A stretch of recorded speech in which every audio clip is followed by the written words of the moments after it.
I have to put that link up because I did want to check out the state of play for real. See what's going on with that. Thanks for the reminder, Chef Nation. I need y'all. Hey, Ron says howdy, friends. I'm in bed but supporting the chat. Well, I appreciate that, my dear.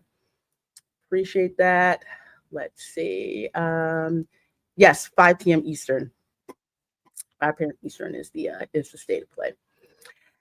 Hey, that service dog. Good to see you. Good to see you. I always have a heart for service dogs just because when Camera Girl was little and we lived out in LA, the mall that we would go to, they had people who were training service dogs, but they were puppies. So they were training them to be out and around people. And every time we go, one of the handlers would say, "Hey, is it okay if our puppies play with your daughter? We want to get them used to being around kids." And I was like, "Yeah, sure." So cute. They were all little beagles too. They were the absolute cutest things. So I love service dogs. Service dogs are flipping cool.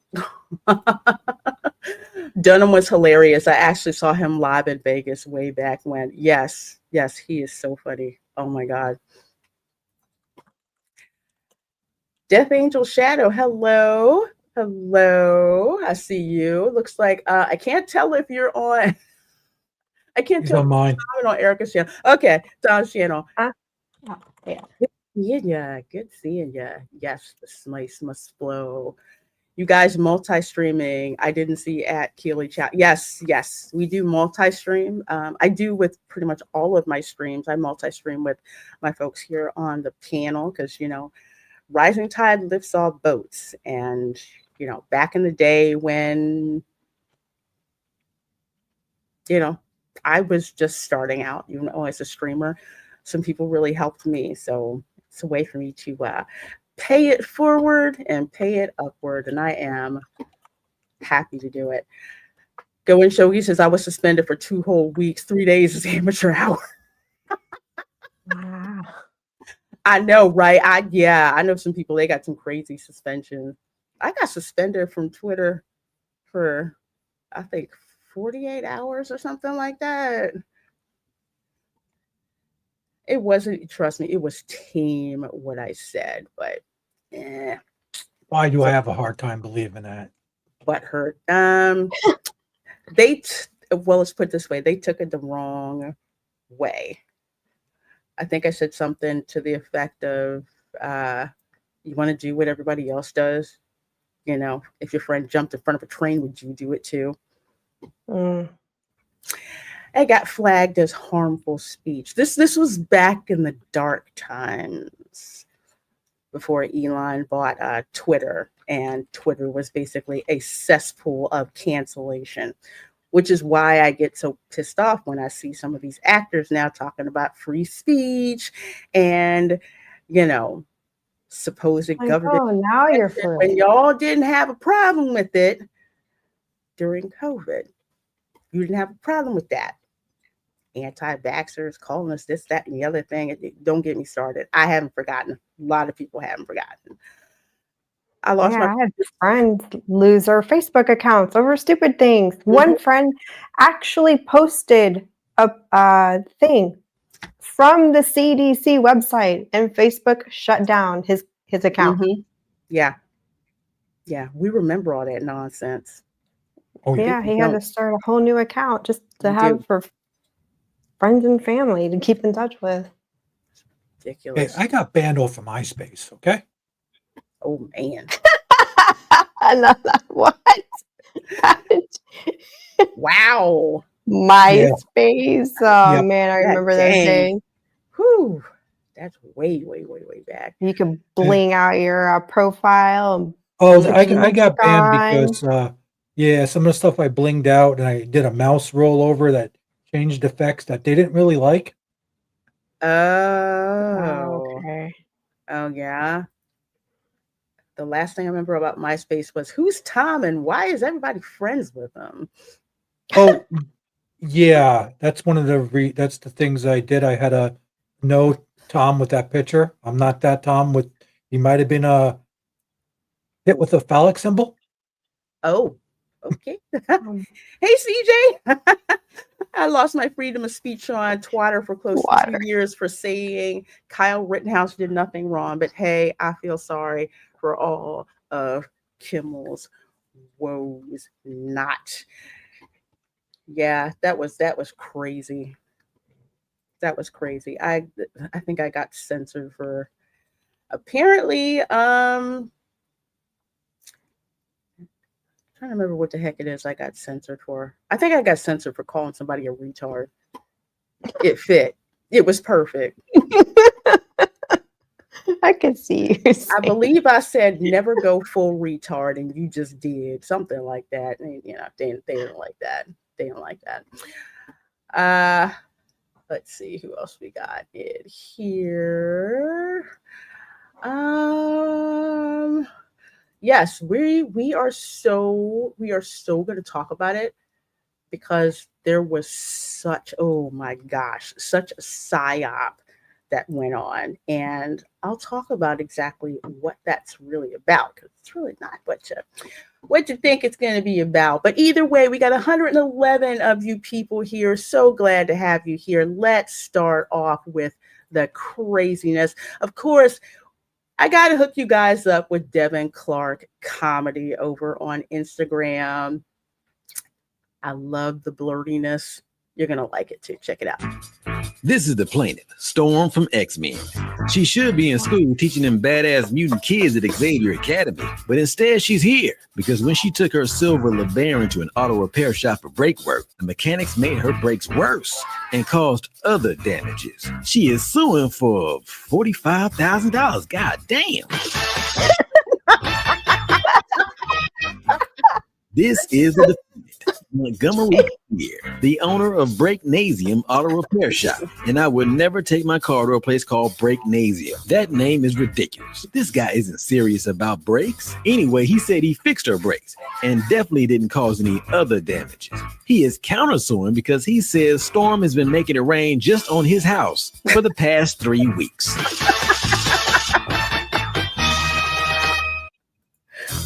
I love Devin Clark Comedy. Oh, man. He is just hilarious. He is the best. He's over there on Instagram. Please do go over and give him a follow. If you're over on IG, never fails to make me laugh in my feed. Just too darn much. Thank you, 91 LSXRS. Thank you. Thank you so much. I appreciate that. Well, I started with a Marvel parody because we have a bit of Marvel news that dropped today, courtesy of The Wrap. Spider-Man: A Brand New Day cast Marvin Jones III as villain Tombstone.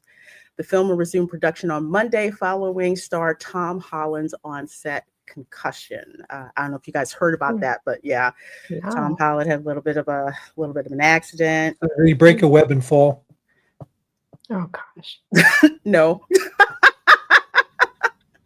Although who knows? It might have been a stunt that didn't quite go off the way that it should go off. It's been known to happen, and they just took him to the hospital preemptively. But glad he's doing better. But this casting. I don't know. Have either of you ever seen a CW show called Black Lightning? Yes. No. I was wondering where I knew this guy from, and yeah. Okay. Yes. Black Lightning, which when I went to I forget which Comic-Con I went to, they had all the cast there from Black Lightning, including the writers. And one of the things that impressed me about Black Lightning, yes, the show had its cheesy moments, but it was an authentic show. You had original Black characters, and the writers on that show, they said, we wanted to tell stories that focused on our experiences that we had and share that with our audience. So that's one of the things that I liked about it. But Black Lightning was criminally underwatched. There was some weirdness in it, at the same time, but I gave it a pass because for the most part, it was a good show. You have positive black role models, especially black men on that show. And it was really amazing. Hey Amanda, good to see you. Good to see you. And let's see. Somebody said, Go and Shogi said that's actually pretty solid Tombstone casting. Yeah, let's go on down here a little bit. Marvin Jones III has been tapped to play crime boss Tombstone in Spider-Man Brand New Day, the rap has learned. Let's see. So apparently Tombstone was in Web of Spider-Man number 36. I didn't read that one. But best known as a recurring Spidey villain, Tombstone is a massive African-American albino crime boss and enforcer with filled teeth and near indestructible skin.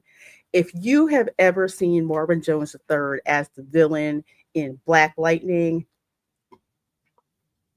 this is some dead on casting. I mean, he's so good. SR Kane, hello, says I watched all the Black Lightning. Let's hope they don't give Jones that bad whale dialogue.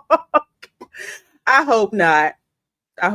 This is a multi-million dollar movie. Like I said, Black Lightning was, CW, but actually pretty good for the CW. But Marvin as the villain in that, I'm forgetting the villain's name. Let's see. I'm forgetting which one it was. Was it Magnus? I don't remember what the villain's name was, but yeah, he was good in Black Lightning. Again, I've been hearing lots of really good things. Solid casting, dead on casting. He's got the acting chops, so let's hope they actually write some good stuff for him. Thank you, Tobias Whale. Thank you. I knew him from the first name, Tobias. Yeah. Yeah, go and check him out. He needs a little more beef on his bones, but he fits the look. Yeah, they'll put him in they'll get him a trainer and put him on a lot of protein shakes, get him going. But yeah, I don't doubt that. Let's see. Tom, did you ever read any of the Marvel comics that had the villain Tombstone? Because I have never heard of the villain Tombstone before. Vaguely. I'm trying to remember it. I remember the name. I'm just trying to picture it. It's been a long time, though.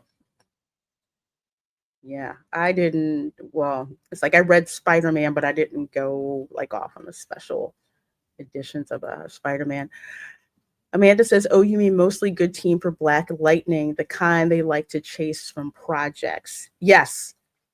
I think the husband and wife writing team, they are Muslim. And Comrades talked about it on the show several times where they run into stuff that they ran into with pushback. And they're just like, no, we want to portray positive male role models on this show. They got pushback for that. So, yeah. Death Angel Shadow. I all but stopped watching CW. Only show I kept up with was Supernatural. That always started off good and went off the deep end. With the CW, I only watched a couple episodes of Black Lightning. Unfortunately, watched Batwoman. Yeah, I did. I watched Batwoman. Actually, season 1 of Batwoman was actually kind of cheesy funny. And then season 2 was just, dang, it was racist. But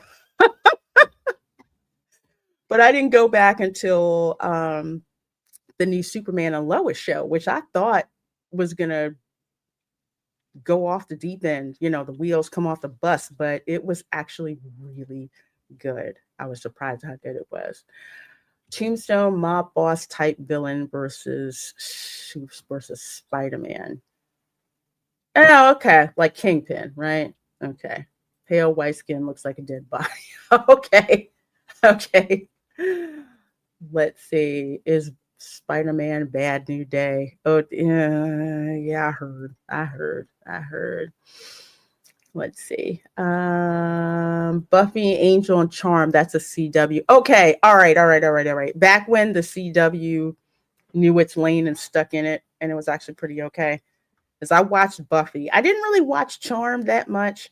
I watched some of Angel, but mainly it was Buffy. Rats to Disney for being able to still cast a black man in the role of the whitest man in Marvel, like literally white sheet of paper. Yeah, he's supposed to be albino, which albinoism is that is definitely a real thing. Oh, he was in a Spider-Man cartoon? Okay, I'm gonna have to find that. I've watched the Spider-Man cartoon. I can't believe I don't remember that. But anyway, looks like a solid casting. I'm looking forward to the new Spider-Man movie. We shall see how things go. I will keep you all posted. All right, next hot topic coming from Deadline. Weapons Helmer Zach Krager confirms Aunt Gladys prequel movie. There's a story, and I'm pretty excited about it. I haven't had a chance to watch Weapons. Have either of you seen the movie Weapons yet? Mm-mm. Yeah. Oh, you saw it? Yeah. Yeah. I want to see it. I'm waiting for it to come out on streaming. If anything, I'm intrigued. What do you mean it's not out on streaming yet? Oh, it's not. It's not. Wink, wink, nudge, nudge, nudge. The poster just intrigues me because you have all the kids doing the Naruto run and everything. It's bizarre. It was good, but it was bizarre, and there's some plot holes that just didn't make sense to me. Mm-hmm. But let me know what you think. Okay. Yeah, plan on seeing it soon. What I don't like is the whole prequel talk. Let the movie sit out there and marinate before you start talking about prequels and all of that stuff, because dude still has to deliver on the Resident Evil reboot that he's doing. This is the guy who's doing it. So I'm just like, why talk about a prequel? Well, more than likely he's trying to line up his next job after Resident Evil, but it's like, just let the film sit out there. Stop talking about prequels. Stop talking about sequels. It really, honestly, it takes the wind out of the sails for Weapons to hear this, in a way, when I think about it. It's just like, just let this, get rid of the sequel and the prequel talk. Just let it sit out there and see how it's going to do. I'm curious as to how it's going to do on streaming. It did pretty good in the theaters. It made money because it literally cost peanuts to make. It's a Blumhouse film, so they purposely restrict the budget, and they cast a lot of unknowns or rarely knowns in their films to keep the cost down. So, movie costs $20 million and makes $100 million in its theater run. Boom. Already made it back. Let's see. Hey, I'd star in one of those things as a zombie killing people. I'd be good with that. I'd love doing that. That's like being the dead body in CSI. Yeah. Yeah. Don't twitch. Mm-hmm. Okay. Dan said, Lorena, I'd rather ride Spider-Man at Iowa than watch this movie. Oh, the Spider-Man movie or Weapons? I'm guessing it's Weapons, but you let me know. Hurry, welcome to Dairy, put out the trailer. I need October, hurry up. I think that dropped today. I didn't watch it because I don't really like it. I read the book and I really just want to lock Stephen King up for what he did at the end of the book. But anyway, I think that's out there. Okay, so that's news about Weapons. I won't give Stephen King one more dime. Same. Although I love Maximum Overdrive. Although I'll probably like it because Stephen King wrote that when he was high on cocaine. And it's probably one of the funniest funniest horror movies. It was great. I remember my mom and me back in Jersey. We seen that, and somebody put a big clown, like a jester face on the front of a semi and drove down Route Yeah. 80. I thought my mother was going to have a heart attack. I was laughing my ass off. I love that. I can't wait till we do a watch party for that darn movie. I love Maximum Overdrive.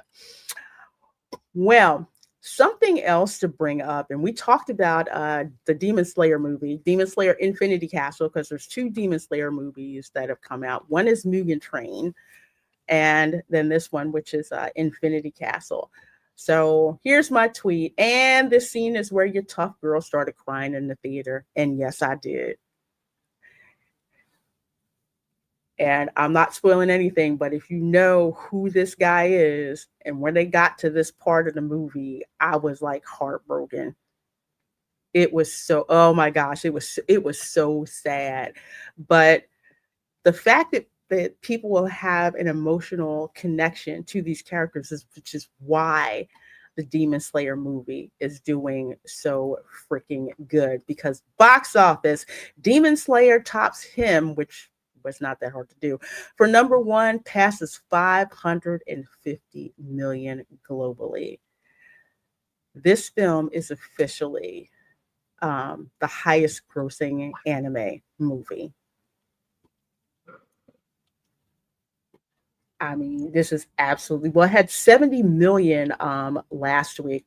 It's got about a 70% drop, week-to-week drop, but not too surprised, because with these movies, everybody who's going to see it, you're pretty much seeing it within that first week. And it's not because something's wrong with it, but it's just, everybody's going to see it and everybody's, talking about it. But to check out the numbers really quick, total US gross 104 million, but I want to say 105 million. And him, which Jordan Peele, that movie looked freaking awful. It didn't really do so well over the week. Conjuring is still making money, but yeah. Oh, I'm sorry. Go ahead, Erica. Oh no, Conjuring. No. Yeah. I still got to see that. I still got to see that. Nope. I still got to see Conjuring: The Last Rites. I wasn't too thrilled about them continuing to make Conjuring movies. Like they're continuing the Insidious franchise. And I'm kind of like, y'all need to let that sit for a couple of years. Well, that's the problem. They just get something that's sort of good, and they freaking just shove so much of it down your throats. It's annoying. It's like Saw. Like I want to say the first 5 to 6, I want to say Saw movies were actually really good. And then it just delved into that complete gore category. And I'm just like, nah, I'm not interested in anymore. And Saw was one of those movies where, again, everything is hidden in plain sight. And then when they go through exactly why those certain people were there, you're just like, dang, now it all makes sense. Yeah, pretty cool. Speaking, is it passing Sinners? That's a good question. I would have to look that up. Probably not the second week, because with Sinners, I think it was out for about 2 weeks, and then word got out, and then people started going to see it. It had the lowest week-to-week drop, I think, of any film. Oh, and by the way, Sinners is coming back out in IMAX for Halloween, actually. So, oh wow. Yeah, probably gonna check it out. I know I'm gonna check it out. I would pay to see that in IMAX. So, speaking of Demon Slayer, did you guys see the fight that happened in the theater? It was epic. Yes, Dan, we played it on the show last week. Dude got knocked the bleep out. He was not moving. They had to stop the movie, and the fight happened during a fight in the movie. Couldn't have timed that any better. No, maybe not. I don't know. Hey Sam, how you doing? How you doing? I'm sorry, but I would have knocked the guy out too. I would have too. Drunk. Yeah, exactly. Going Shogi. That's what happened. And a dad started wailing that dude. Thought he peed on his kid. I do not blame him. And I don't think they even. I think the dad didn't even get ID'd. People were probably like, you know what? He had every right to do that. I didn't see anything. Not saying it's right. You should keep your hands to yourself. However, No, that it's sprayed on the kid. That's assault. Yes. See that? Yeah, that's different. That's different. You try not to put your hands on folks, but sometimes I'm not saying I agree, but I completely understand. Totally understand. Let's see. I worked at Universal twice, once in 2004, and then several years later on Universal IT Field Services. Oh, cool. Ooh. Nice. I was there when they were building the train. Oh, nice. Oh, wow. I love the Harry Potter train. Ah, man, I love it. I saw like a documentary on how they built it. It's really fascinating. It is one of the most popular. It's so popular because it keeps the immersion when you're going between Hogsmeade and Diagon Alley. It's Which just way do you like to go in first? Do you like to go in through Diagon, or do you like to go through Hogsmeade? I actually like. That's a very good question. I want to say I like going from Hogsmeade because when you're up on the platform, you see the train coming in as opposed to the train backing in when you're at King's Cross. King's Cross That Station. makes sense. It's just it's both. It's like I like both of them, but if I had to nitpick on what's differing, I would say that one. But I think it's only because Hogsmeade was built first, and then they built Diagon Alley. And I guess instead of putting it in a circular circle, they just had it going, back and forth. But they have screens that have different. There's different film that's shown depending on which way you're going, and it makes total sense. You get on the train. My nephews loved it. It's just like being in the movie set.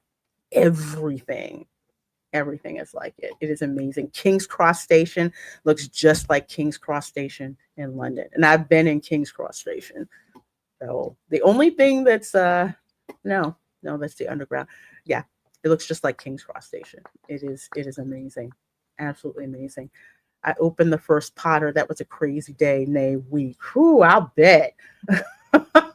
I remember them televising it, watching it on TV, the grand opening, and about a month later we went, and the boys were so little at that point. We went and got them wands. Now they're all broken and stuff. Yeah, those are way before the first gen interactive things. Mm-hmm. Yeah. Oh, yeah. Mm-hmm. But it was like, hey, I got my wand, I got my butterbeer, I got my house scarf, I got my house gloves, and it was just crazy. You couldn't move in Hogsmeade. And that is the last time I have been to Universal. Yep. Man. So you only get to see the one land? Yeah. Yep. Ooh. Because every time we have gone into town, it's always been Disney because we've been able to get in for free. Mm-hmm. And with the intent to go to Universal, but only to get financially liquidated every time we go home to visit. So we've had to pick our poisons. Yeah. I've been to King's Cross numerous times, but I've never seen Harry Potter. Oh, I would highly suggest reading the books. The movies are pretty much good, but once you get to Goblet of Fire, it is very obvious that there's stuff that's missing. because of the sheer volume of the books. Because with each book, J.K. Rowling gets better and better and better, and the writing gets more intricate, and there's more story that's going on. So that's what I would say. That's what I would say. I'm going to do the audiobooks. It I took would me do that. 3 months. It took me 3 months to get through the first book because of the British English, and I was just Mhm. tripping over the words because their sentence framing is so different than American English. And I'm sitting there like, as I'm reading. It sucked. Well, I would definitely say, yeah, definitely get the audio, but I love them. I absolutely love the audiobooks. Get them now before they start doing the re-recording. I'm not too. They're doing it with like an ensemble cast instead of just one One person person reading. doing the voice. Frankly, I like it that way, but who knows? Who knows? It could change. It could change. It could change. Well, speaking of Harry Potter, since we started talking about it, you want to file this under take with a very, very small grain of salt, because most notably, there's a troll out there saying, guess what? Let's piss off the Potterheads and drop this bit of They were talking about this morsel. on Pro. And I keep thinking, instead of that lady, Cynthia Erivo. That's what other people were saying. Put her I in think it. think people are saying that just to be extra trolls. Exactly. Yeah. That's what I'm thinking, because you've already got Snape is black now. Of course, they already did that. Of course, somebody's going to come out there and say, guess what? We heard they're auditioning men and women. It has not been confirmed. It's just, so-and-so's cousin passed out at 31 Flavors last night. Before he did, this is what he told me. And that's pretty much what you've got Wait, here. somebody got drunk on ice cream? I want to do that. Was it Marvin the one? Was he the one tonight that said about, oh gosh, that one professor and Voldemort like took over his body and he had Yes, I was dying. Marvin was saying it. so hard. He was saying it should be Cynthia Erivo coming out the back of that professor. Gosh, what is his name? Like Professor Quirrell. Yeah. Yeah. The first Professor movie. Pearl should be Cynthia Erivo, and she could like be saying like, I guess, racist things because she's black. No, I It's the way Marvin put it. You had to go back and watch it in the pro show. I want so Karen funny. more. I want her to go full freaking British bent Karen. That's exactly how I want her to go. And those of you who know British slang know exactly what I just said. I know it's repeated. See, I just saw Mama Lou go here. Karen. Hey, Mom. Yep, absolutely. So, Scooper Daniel Richmond, aka Daniel RPK. I always have an issue with Daniel because he'll drop stuff. I heard this could possibly happen.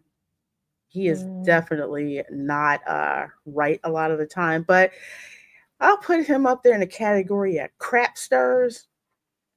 I say, I heard something and it seems to be the hottest darn takes and it'll take off. So supposedly, according to him, we can't verify that. It's trust me, bro. That's the source. Trust me, bro. And said that auditions for Lord Voldemort are open to men and women, meaning the Dark Lord could potentially be portrayed by a female actor. Of course, nothing has been finalized. This, of course, is a rumor. And what if it was that transgen actor that was on? Oh my God, she played on the Umbrella Academy and then turned to a guy. Oh, I didn't see that. I didn't see that. I can't remember that. I didn't watch the Umbrella Academy. I can't remember the actor's name. I don't know. I mean, this is a rumor, and it's like if they did this, um, they don't need any more bad press with Amanda the said it in show. chat. Hmm? Ellen Page, now Elliot. Oh, now, yeah. Not Elliot Page. Oh, yeah. Okay, thank you. This is why we have you guys in chat. Yeah, I think. Well, first of all, I think it's just. Oh my gosh, I think it's somebody trolling because one of the fundamental parts of the Harry Potter books, with Voldemort being a man, is having Harry look at just what Voldemort has done with his life, what Tom Riddle did with his life, and the choices that Harry makes so he's not like Voldemort. So you mean to tell me you're going to take, granted, we love to hate him, although we hate Dolores Umbridge a heck of a lot more than Voldemort, you Golly. know, it's She's he is the consummate male villain, unrepentant villain. Dude went down swinging. Okay, he did Here's the not give proper a first name to damn. do it. Tom. Yeah, but I mean, it's like you can't. Yeah, you can't change your DNA. It's just I don't. I think this is trolling. Um, if you wind up casting a woman as Voldemort, y'all are going to give me so much freaking content. Dude, the whole show would be dead on arrival in the climate that we're in right now. Yes. Everything, they are really trolling, or maybe they are serious. And okay, go FAFO. That's all I gotta say. Yeah. Because They don't even have to FAFO. They're going to do that. It's just going to be instant backlash, the likes they never seen. And you're talking both lands would be barren. Mm. Yeah, it's already got enough bad press that's going on with it. You make Voldemort a woman, that's it. yeah, it's dope. It's done. That's it. It's over. It's over. You know, it's one thing to mess with one of the other characters, okay, but to mess with the big bad because your movie, your film, your book is only as good as the strength of the villain. The villain always has to seem invincible, because if they weren't invincible, you don't have the hero's journey, which is what's going on. So yeah, like I said, I mean, Daniel what's your RPK Horcrux floated. going to be? It's going to be like a Fendi purse or something? Come on. I have no idea.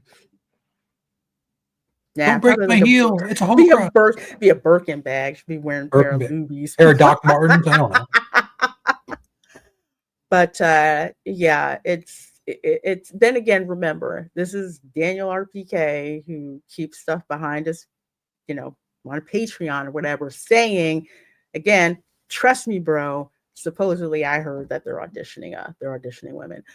Sam Wolf says, does anyone know if they're having to use only British actors like the original casting of the movies? I believe so. I've only seen British actors cast for this, and they're filming in the UK. Which wait. No, I take that back. John Lithgow is going to be Dumbledore.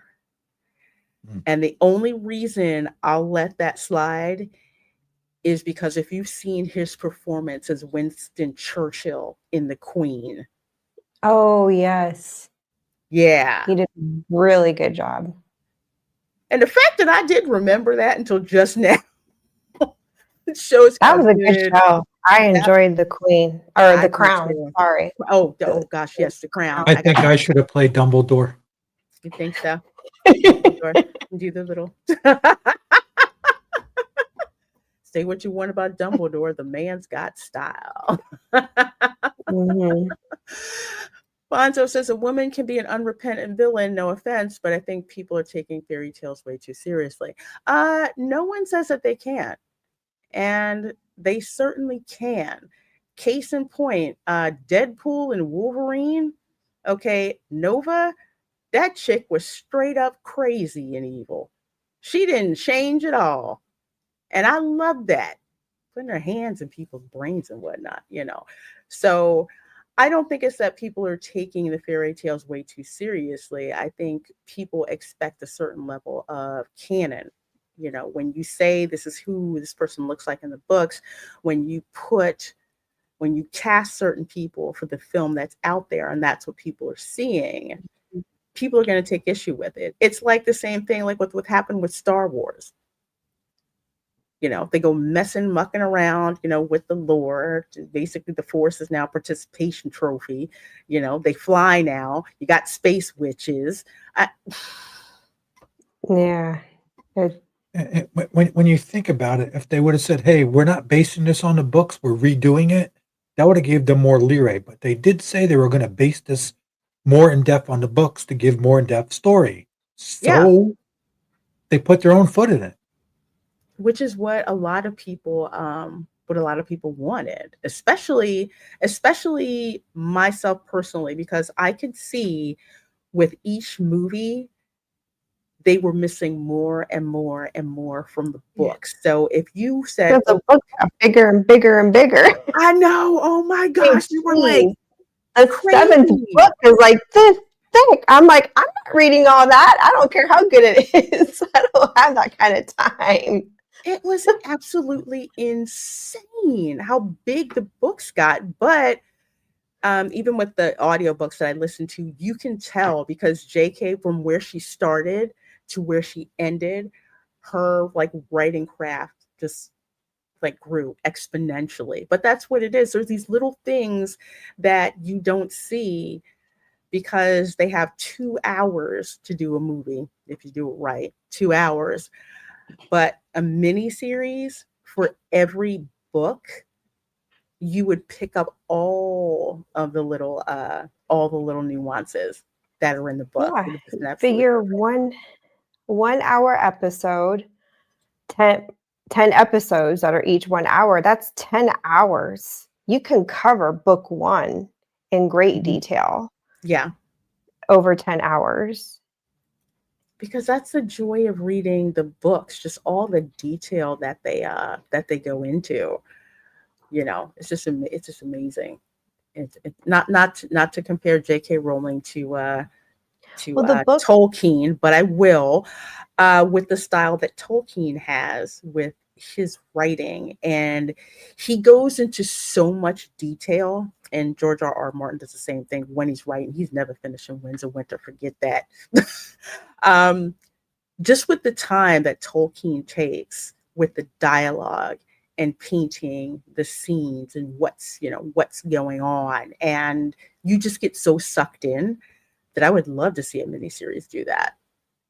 You know, show you that level of detail. Although there's some things in a book that you can't do in a movie and vice versa, but still, you would have the time to do that. It's like with House of the Dragon.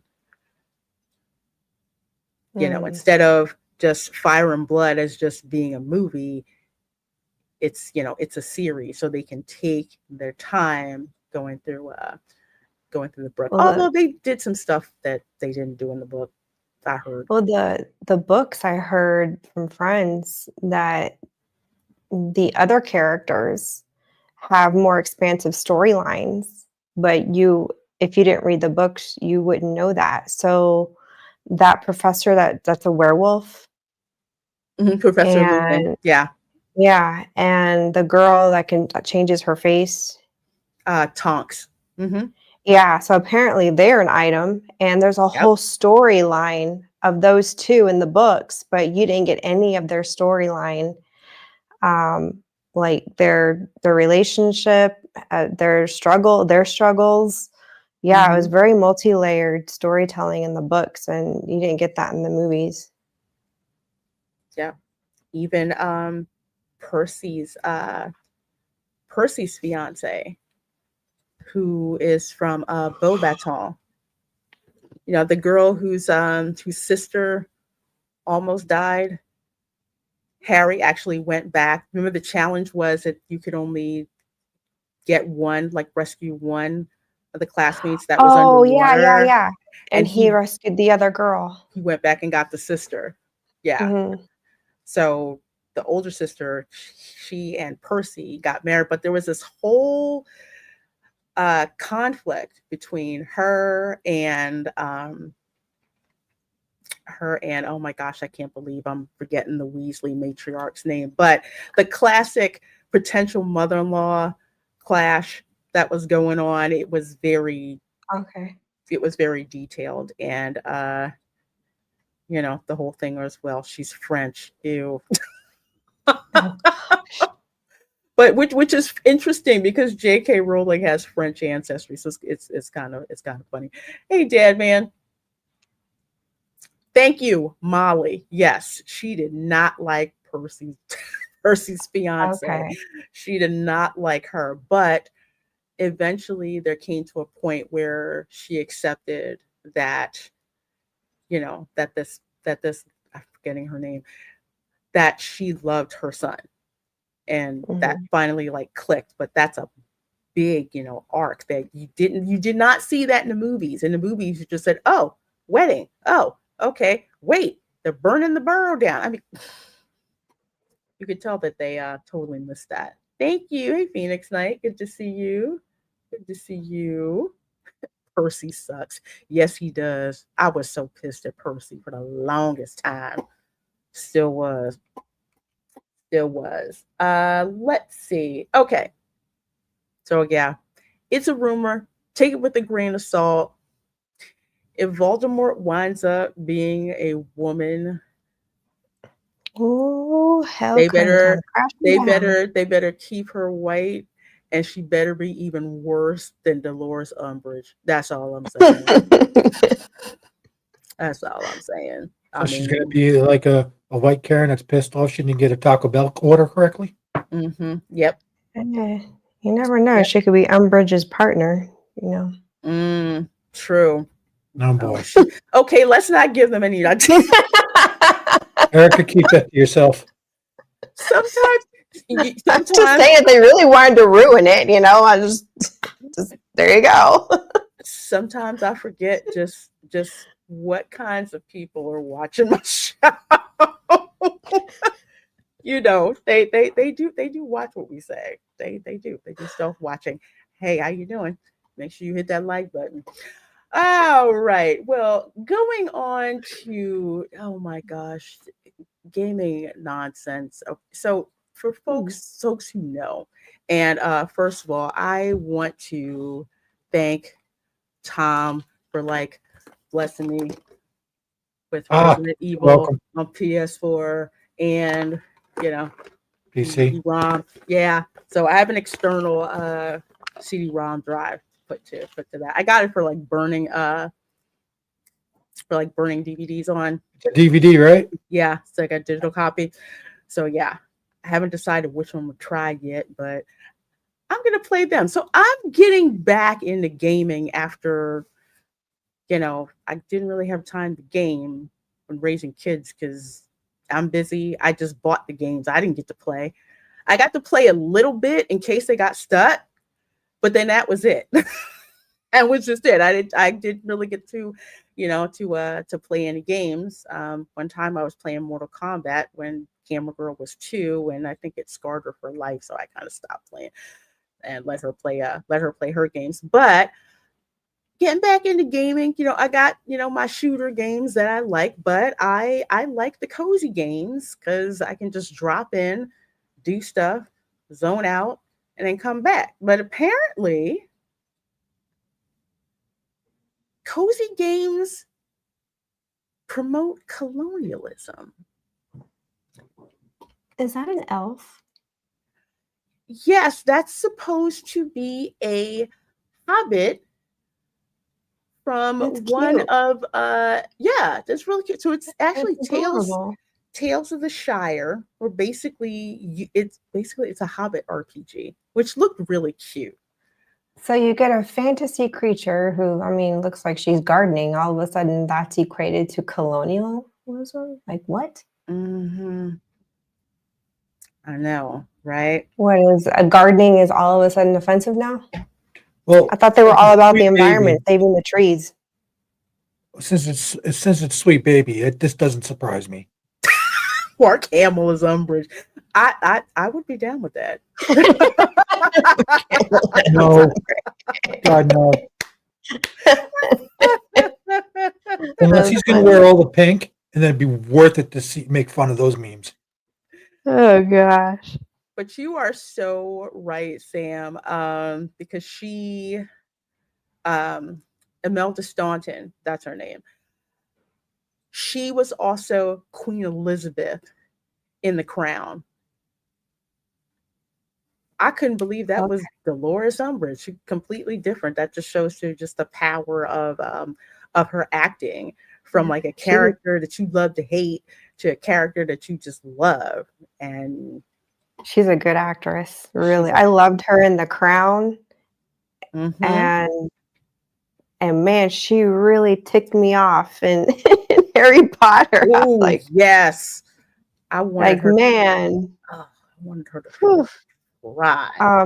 Do you Tell think ya. it's a possibility they could ask her to revive the role for the series? Um, Or reprise her role. reprise the role. It's Mhm. I don't know if they possible. could afford her. Yeah, that's a possibility too. It's possible, but Unless it she's willing to come down in her price. or she may owe somebody a favor, or she might just say, "Hey, if you're gonna have somebody do Dolores Umbridge, you might as well get the Dolores Umbridge." I would love to see her. I really It would. would be cool. Charity member, that is. Yeah, that would be cool. But yes, that is a Hobbit from Tales of the Shire. That is an RPG game which Sweet Baby Inc. has had a hand in. So yeah, we're gonna talk about that because I have interesting take on this. As you guys know, I used to be a software developer, worked in IT. Um, I also take issue to this term colonialism because your girl descends from a lot of colonizers. It's Hispanic Heritage Month, so yes, one of the biggest colonizers on the planet was the Spanish Empire. Okay. Yep. And the Portuguese too, but mainly the Spanish. Because for over 100 years, they had like 100-year jump on Great Britain, which is why Queen Elizabeth had to commission some privateers like Sir Francis Drake to jack Spanish ships for all their loot and especially their silver that they were supposed to bring the Chinese because the Ming Emperor made a decree that instead of paying taxes in like wheat and rice and stuff like that, said no, you're going to pay it in silver. They couldn't get enough silver from Japan for how much they wanted, but guess who had a whole lot of freaking silver that they mined in South America? The Spanish. So just putting that out there. Anyway, from our friends over at That Park Place, written by Marvin Montanaro, says at the 2025 Game Devs of Color Expo, Sweet Baby Inc. team member Tristan J. Tarwater gave a talk called Decolonizing Cozy Games. What unfolded was a startling presentation where even farming, families, and the Four Seasons themselves were framed as symptoms of colonialism. Now, one of the things that I will say is that I do not think that there's anything wrong with having a Game Devs of Color Expo, especially since everyone's a person of color. White is a color. So I really think that's a misnomer. There's a Actually, difference. we're contrasts. White and black are contrasts. They are. We're not colors. We're contrasts. No contrasts instead of colors. I've seen it on the color wheel. Later, Dad, man, good seeing you. I've seen it on the color wheel, but yeah, it's like there's a difference between because some people are just like, oh well, they're segregating themselves. Well, there's a difference between cultural exchange and cultural exclusion. Like case in point, when I was in college, okay, you had some people who got a bug up their ass about the Black Student Union. We're like, oh well, you're discriminating. We're like, no, we didn't say if you're not Black, you couldn't join. That's never been said. You have people who feel that they are uncomfortable being in that particular situation, but no one's excluding you. As a matter of fact, we had white members, you know. It's a big difference, like I said, between cultural exchange and cultural exclusion. And unfortunately, what the likes of Sweet Baby Inc. and the Game Devs of Color Expo is, it is about exclusion. That's the issue that I have with it.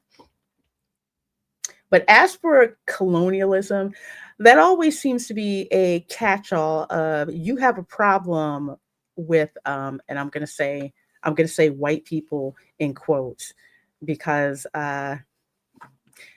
Spaniards were white. I see a lot of people who somehow think that Hispanic doesn't equal white. Yes, it does, according to some of the censuses that I've seen my ancestors in. You know, his race was Blanco, okay? We got blonde hair, blue-eyed babes. Mm-hmm. Yep. That's exactly how they did it. So let's see, let's go down here. So this was uncovered by Master of the TDS and Writing Raven of Gothic Therapy YouTube channel. So go out there and check them out. So one of the opening slides attempted to redefine the genre's foundations. Decolonization, often framed as undoing of colonial influences and structures, it is also a creative process of imagining what cultures would look like if not disrupted by the exploitation of colonialism. I'm going to go down here a little bit because this is really cracking me up. So decoloniality. Y'all are making up freaking words, and I know y'all are. Stop it. Just stop it. The process of practice of rejecting Eurocentric ways of knowing and being, coined by Annabelle Quijano. I'm pretty sure you got some colonizer blood in you too. This concept acknowledges how different concepts of the cosmos influence knowledge acquisition, information storage and transfer, and ideas of self.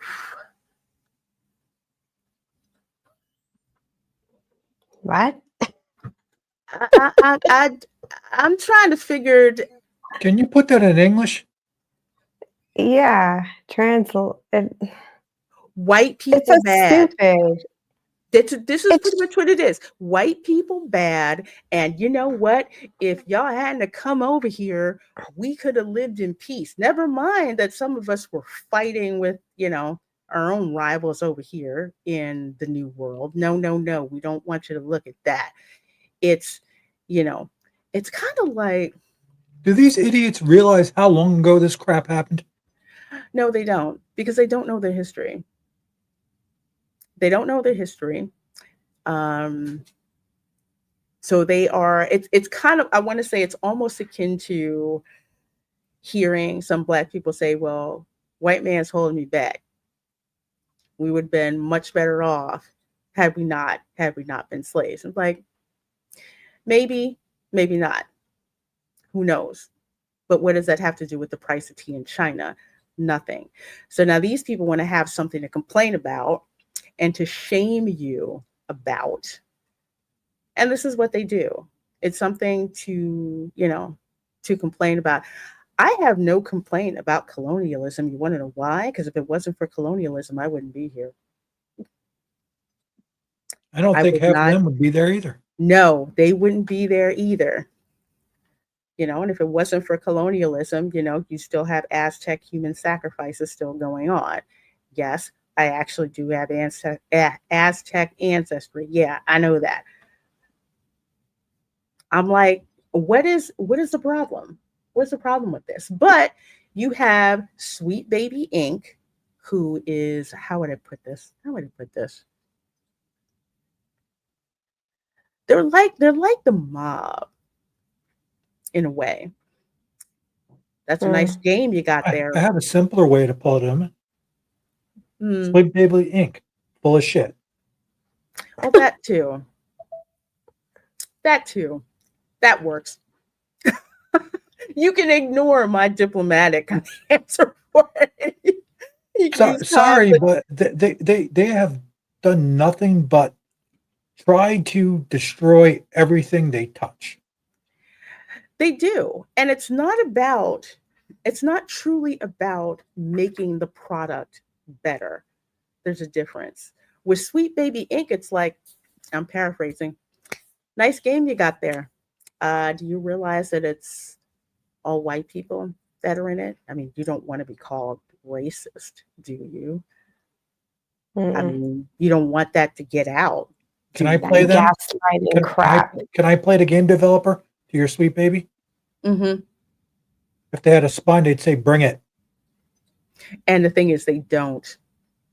Because these companies, again, Bethesda, yeah, Blizzard, Blizzard back when might have.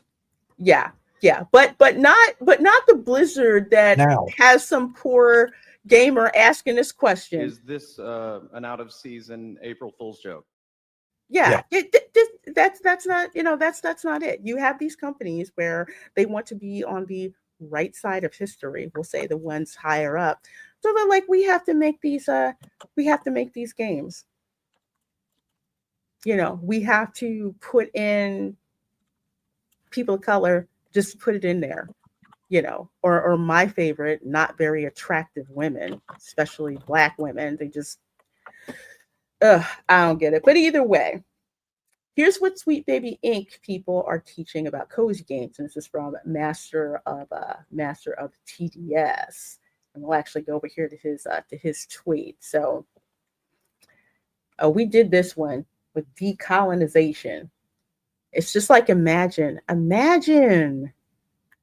if these colonizers hadn't come here, how different things would be. It's almost like, actually it's exactly like, it's like a certain segment of the Wampanoag Indians in Cape Cod protest every year for Thanksgiving in Plymouth, thinking that their life would have been so much better, if those Plymouth ancestors hadn't shown up. You know what I mean? And I'm just like, I really don't understand that. Nobody knows. Nobody knows. Exactly. Nobody knows what would have happened. And like with one protester, I said, I really don't understand what you're talking about, because I actually descend from those Mayflower passengers. So no, I don't feel bad about a daggone thing. Go and Shogi for $10. Thank you so very much, my dear. Let's see, let's hit you up here.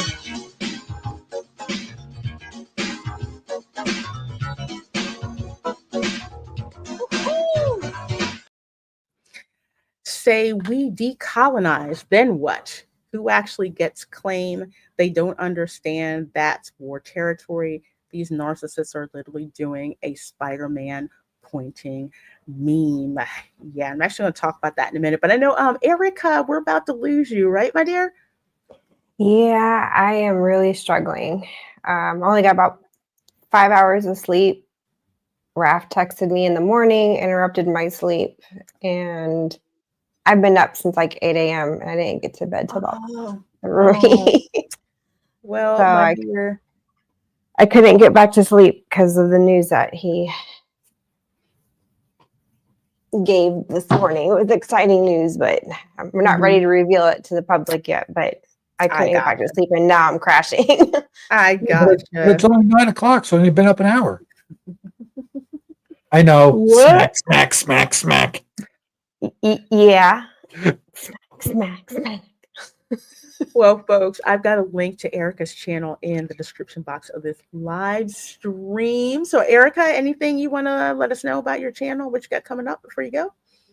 Well, we'll know in about 2 weeks. I'm giving it about 2 weeks, maybe sooner, if where our status will be in terms of being here in Germany or going stateside. That's where we're at. So everything's on hold. And that is Okay. the only thing on my mind is that we're dropping, because everything is just on hold. Anyway, Okay. so yeah, but I'd be here on your streams and wherever I'm invited. Okay. Well, it's always glad to have you, my dear. You get some rest. Thanks, guys. Love you. See Much y'all love. See you Bye. later this Bye. week. Night. Who actually gets the claim? Dude, that's like when people talk about reparations for slavery. I'm like, if you descend from slave owners, both white and black and native slave owners, do I pay myself? I mean, how does that work? Hey, wait, if you pay yourself, do you got to pay yourself back with interest? Probably. I better not Damn, be that'll be paying taxes expensive. to the government on it. I know that. I know that, but this is ridiculous. This is something else to complain about, which is much to do, about nothing. So when they're talking about cozy games, and I've played a couple, I played a little bit of Animal Crossing. My island looks like a ghetto. I'm so not. It looks horrible. I've hardly done anything with it. I played Disney Dreamlight. See, Animal Crossing, that's Nintendo. Put a pin in that. Japanese company. I used to play Disney Dreamlight Valley. That's another cozy game. And I believe the developer is French. Developer's French. Gaming company is French. There's also Infinity Nikki that I play, and that's a Chinese company. So keep that in mind. So many white people. So apparently this is what they deem as colonialism. So many white people. My question is, so what? That's like saying there's too many animals in Animal Crossing. They won't. It seems that this company will not be happy unless everything is kowtowed to them to a point where they get a piece of everything, or they'll just complain about it.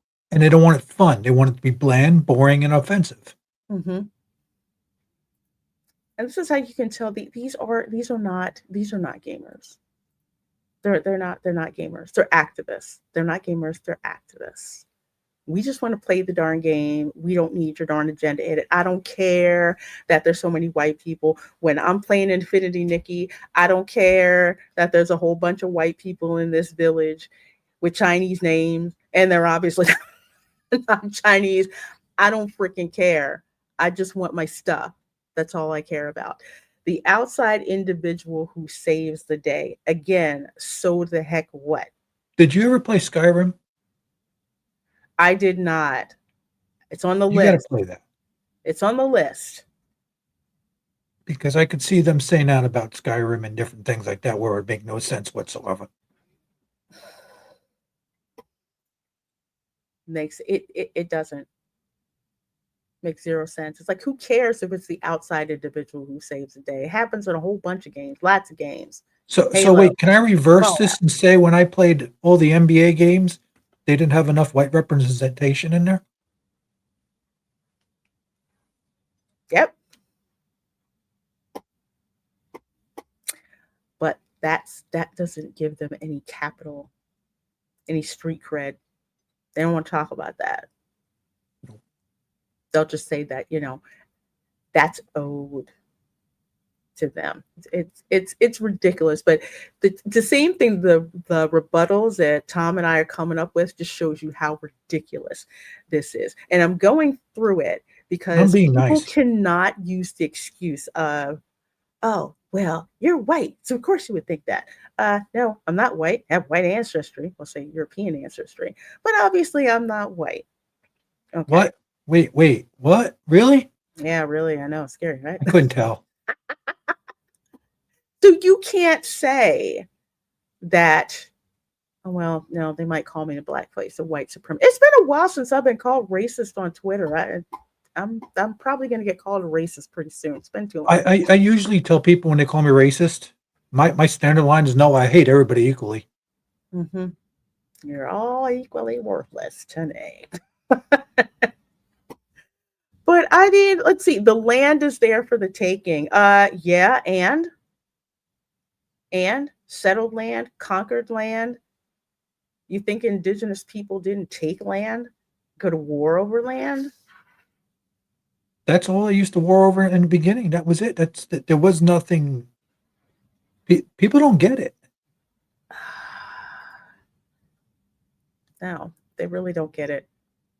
Corn and wheat make number go up. What the hell does that mean?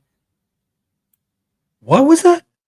Corn and wheat make number go up. Okay, so are you saying that priority is given to corn and wheat? Is that it, as opposed to indigenous ingredients? Because supposedly corn and wheat were brought to the New World.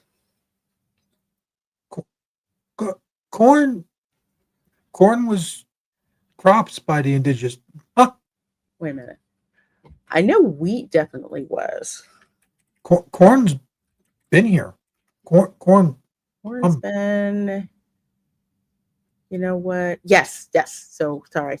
I'm wrong. Wheat definitely was brought over. The reason why is, again, you all know I can't stand corn tacos. I hate corn tacos with a passion. I don't like them.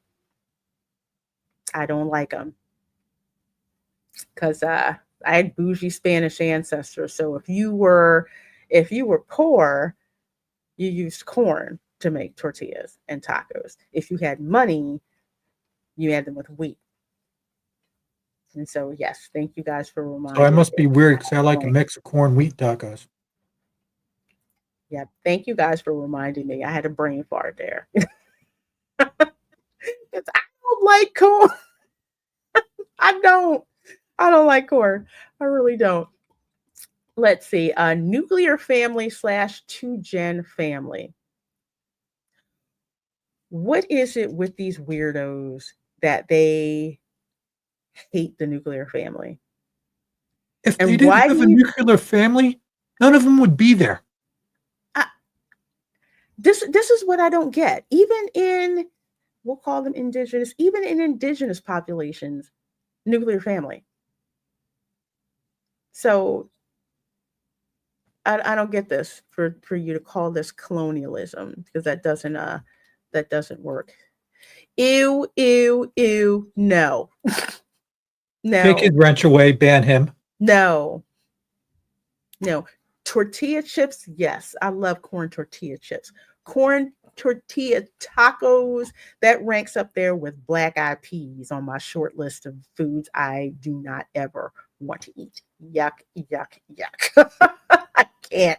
Yuck. Corn with tacos, wheat with burritos. I want wheat with both. I can't. I'll die on that corn tortilla hill. I'll let you and Paulie from Latino Slant. I was in his chat the other day, busting his chops for his birthday stream.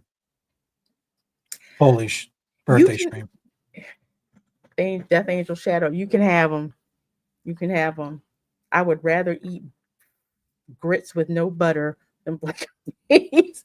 Oh, that's harsh. No butter on grits? Mm-mm. I don't even really like grits at all. No, no. You have to put butter, cream, cheese, and bacon in it, I and mean, eating shrimp. plain grits is almost like eating a big bowl of sauerkraut. Pretty much, it's pretty gross. Yeah. Monochronic structures, whatever the frick that means. 4 seasons, Gregorian calendar. Okay, monochronic structures. I have no freaking idea what the heck they're talking about, unless they're talking about classical architecture, like a Greek architecture. I'm just spitballing here. 4 seasons. 4 seasons is colonialism now? Somebody make that make sense. Are they talking about like the Four Seasons Hotel or something like that? I'm not getting this. I'm kind of. I'm just gonna say it. Whatever the fuck drugs these people are on, take them off the market. Please do. How the heck is 4 seasons colonialism? That just makes no freaking sense. The Gregorian calendar. What? They have a problem with the Gregorian calendar. Too bad. Too bad. Gregorian calendar, that is for oh my gosh, Caesar Augustus, I think.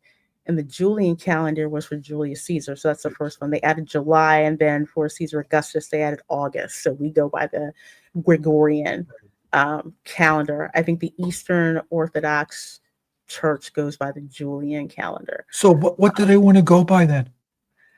I don't know. I guess the Aztec Stargazing? style. I What? have no freaking idea.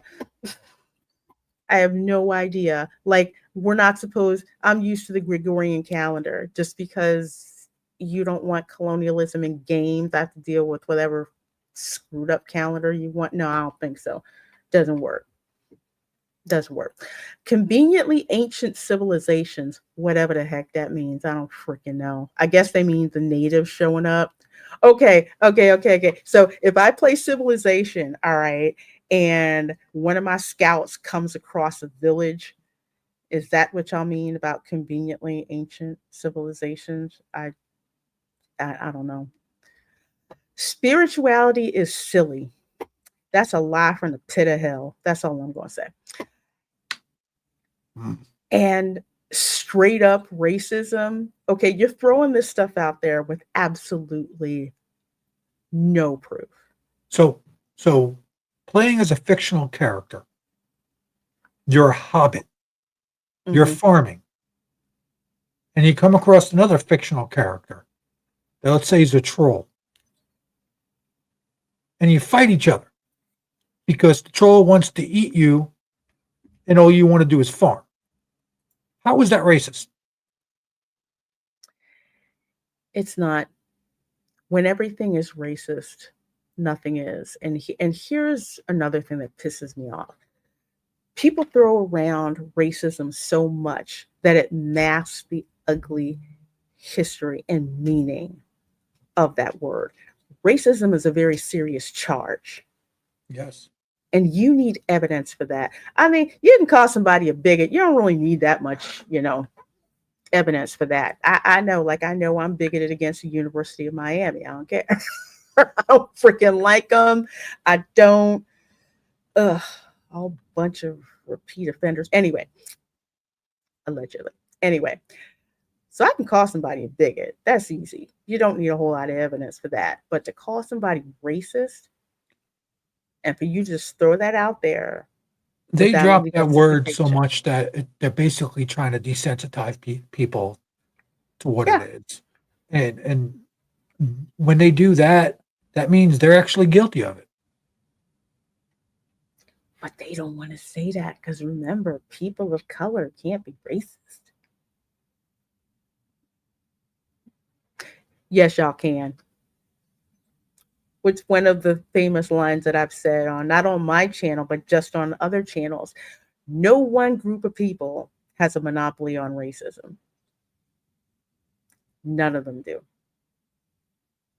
So you can't use that, oh, well, Black people can't be racist and they can't be racist, blah, blah, blah. Please. Be our guest is shouting something ticked them off. And I agree with Oh, okay. I get that in the bins. I see, hey, my sister's like preaching Lorraine. Yeah. Yep. I've seen groups be racist towards each other. I know a friend of mine who was Filipino. He wanted to go to what was it? No. Well, a friend of mine was Filipino, but someone else who I knew who was Chinese was trying to get into medical school. And he was like, yeah, I can't really get into medical school. It seems the only Asians they want to let in are Filipinos. I'm like, damn, that's racist. I'm like, damn, did you really just say that? I've seen Indian people from different castes be racist towards each other. I tell you, if there's one thing that I've learned from traveling abroad and being around different groups of people, yeah, I've seen that. And it's not cool at all and not endemic to just one group. But yeah, this is what this whole thing is. How can we decolonize cozy games? Like colonization is a problem. First of all, it's not freaking real. It's called the setting of the game. That's what that's called. And why are you talking about safety? What does safety mean for the audience we're trying to reach? There's no what safety? Safety from being called out when you blow yourself up? Stand back. Yeah. Stand back. Back up. It's gonna blow. Ridiculous. Sounds like a friggin' porno. God. What mechanics, rewards, cultural touchstones, and character archetypes will we implement that will resonate with them? I don't want it to resonate. I want to be able to blow stuff up, get loot, double tap people, slay dragons. That's what I want to do. I don't care about the relationship of the player to the character, the player character to the NPC. The only thing I care about the NPC is that they give me the information and the stuff that I need. I don't care about anything that. How many generations of people are present at any time? What? Why does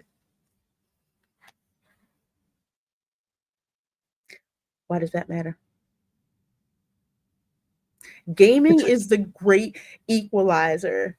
It's a game. It's supposed to be just okay. I don't have to worry about real world shit for how long I'm going to play this for. I just want to be distracted, let my mind do senseless crap, or maybe a puzzle game or whatever. Whatever. Oh, it is just a mess. I see you, BR guys. Yeah, they are just. We need to go back to shaming stupidity. We really do. We would run out of places to do that. But I think we should try. You know, Yeah. bring back the dunce cap. You know, it's not wrong to be ignorant. Like when you don't know better, when you learn better, you do better. It is bad if you're just stupid, which means you know better, but you don't do better. You know, it's what we Gen Xers call retarded. That's what that means. Totally what that means. How is time measured? Oh, I can't. Best way to decolonize cozy games is to fire this dumbass. No one is paying any attention to this. This is BS. So okay. Is that the person who wrote that? Yes, this is the person who wrote that. I can't tell if it's male, female, or whatever the hell it is. I think she is. Is she? Honey, you should ask. Funny you should ask. Let's see. I think I can find her session. Let's see. Where was she at? Ah, she's a they them.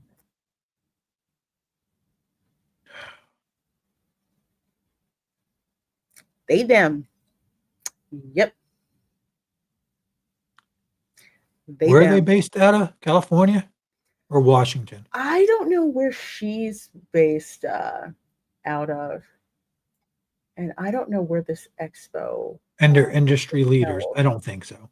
Yeah, I think they're industry leaders in their own mind. Again, I don't see anything wrong with people getting together to So exchange ideas, so long as there is not it's exclusion. it's very simple. This person who's saying that has a mental instability, and anything they write we should take with a grain of salt because apparently their hormones are screwed up. Well, I think you need to go get that straightened out. I think the guys that put he, him, or worse. I mean, it's like, look, I don't have a problem with addressing you by your pronouns. Just tell me what the heck you want to be called, and I'll leave it at that. Don't talk about, well, you misgendered me. It's like, well, what the frick am I supposed to call you? So we can get that out of the way, you know? But apparently, and to wrap this topic up, of course, they point you to games that they feel don't promote colonialism. Fields of Mystery, I have no idea what the heck that one is. Salt Sea Chronicles, I'm looking at the art and I ain't even interested in that one. Tales of the Shire, I have seen, which got lots of little white characters in it. Hobbits look white to me. It just looks like a fun game, but from what the reviews are, is that the mechanics of it are ass. Well, just that they're recommending it, I'm going to skip it. Mm-hmm. I mean, I have enough crazy in my life. I don't need this shit. Tell me what game to play. I think here's the thing is, it's like you are so concerned with, oh, we don't want to offend people, we don't want to do this, we don't want to do that, to the point where you make a crap game that hardly anybody wants to play. And I've seen several reviews of Tales of the Shire from people who play cozy games on a regular. It is not all that at all. But that's what happens when you're more concerned about an agenda than creating an actual game that people want to play. It's just ridiculous. Yeah, they were involved in Tales of the Shire, which should have had all the stuff that they were complaining about. Yeah, there's farming, there's cooking, there's little white hobbits. I didn't see any black hobbits in there. White hobbits. You have to pay attention to how long your food is cooking. I mean, this is all of this. It is ridiculous. And maybe what you really need to do, well, one, get rid of Sweet Baby Inc. working on any of your projects, because they're obviously not about improving your game and all about a agenda that they want to push. Again, Fictional. it's a lovely game, nice game. Be ashamed if someone called it racist. They need a caveat in their title. Sweet Baby. They snuck in a few. Below it. We should be able to superimpose it. They're all nuts. Don't give a shit what they say. Well, they snuck in a few, not many, but still. But it's a brand new flipping day. Okay. People are getting tired of being called racist, of being called colonizers, of being shamed for the type of games that they want to play, for being shamed because you want to see good-looking women in games, ashamed if you want to see good-looking men in games, shaming them because you want to play a game that's competitive. You want to play a game where you don't freaking care about pronouns. Nobody gives a dang about your pronouns unless I can pick pronouns of, what was it? Somebody said Whiskey Tango Foxtrot, Apache Attack Helicopter. If you can make your pronouns like that, then okay. But People are tired of this. Y'all came after gamers, which is a group you do not want to. Could you picture if we would have dropped any of these people from Sweet Baby back into a game room for the original Battlefield? Shoot. They wouldn't last. I'd be labeled as the biggest asshole in the face of the planet in 10 seconds flat. But it's like they want gamers to change. Instead of making their own stuff and marketing it to their particular audience, they want to force us to change. And honey, that ain't happening. Because I am Nope. your worst freaking nightmare. I'm a female gamer that doesn't put up with your crap. And I'm not sold on it. Farmville Farm Simulator, no. So games no one gives GF about. That's correct. Games no one cares about. We don't care. We don't care about these games. The reason you haven't heard about these games because hardly anybody's playing them. And I think that game is on Steam, right? I won't fire up Steam right now because I haven't updated in a while, and oh god. Now there's something I'm trying to find. Let's see. Search for Tales. Maybe it's not on. Ooh. Hey.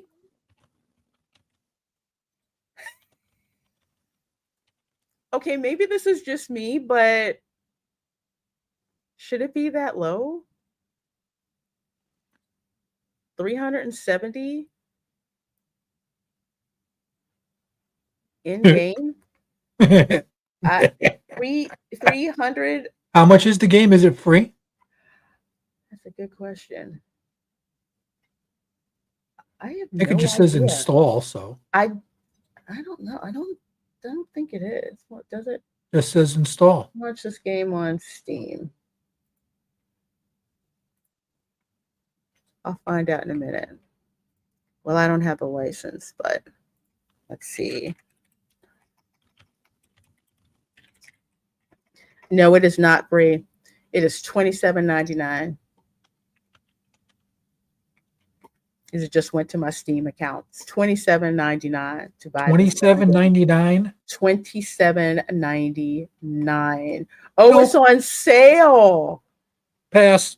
Oh, that's the sale price. Pass. I can't. So that's 370. I wonder if they're still on that site, Sweet Baby Inc. Detected. It probably is. I mean, if you want a comparison, okay, 370 in game. So that's what's current right now. How many people are playing Counter-Strike right now?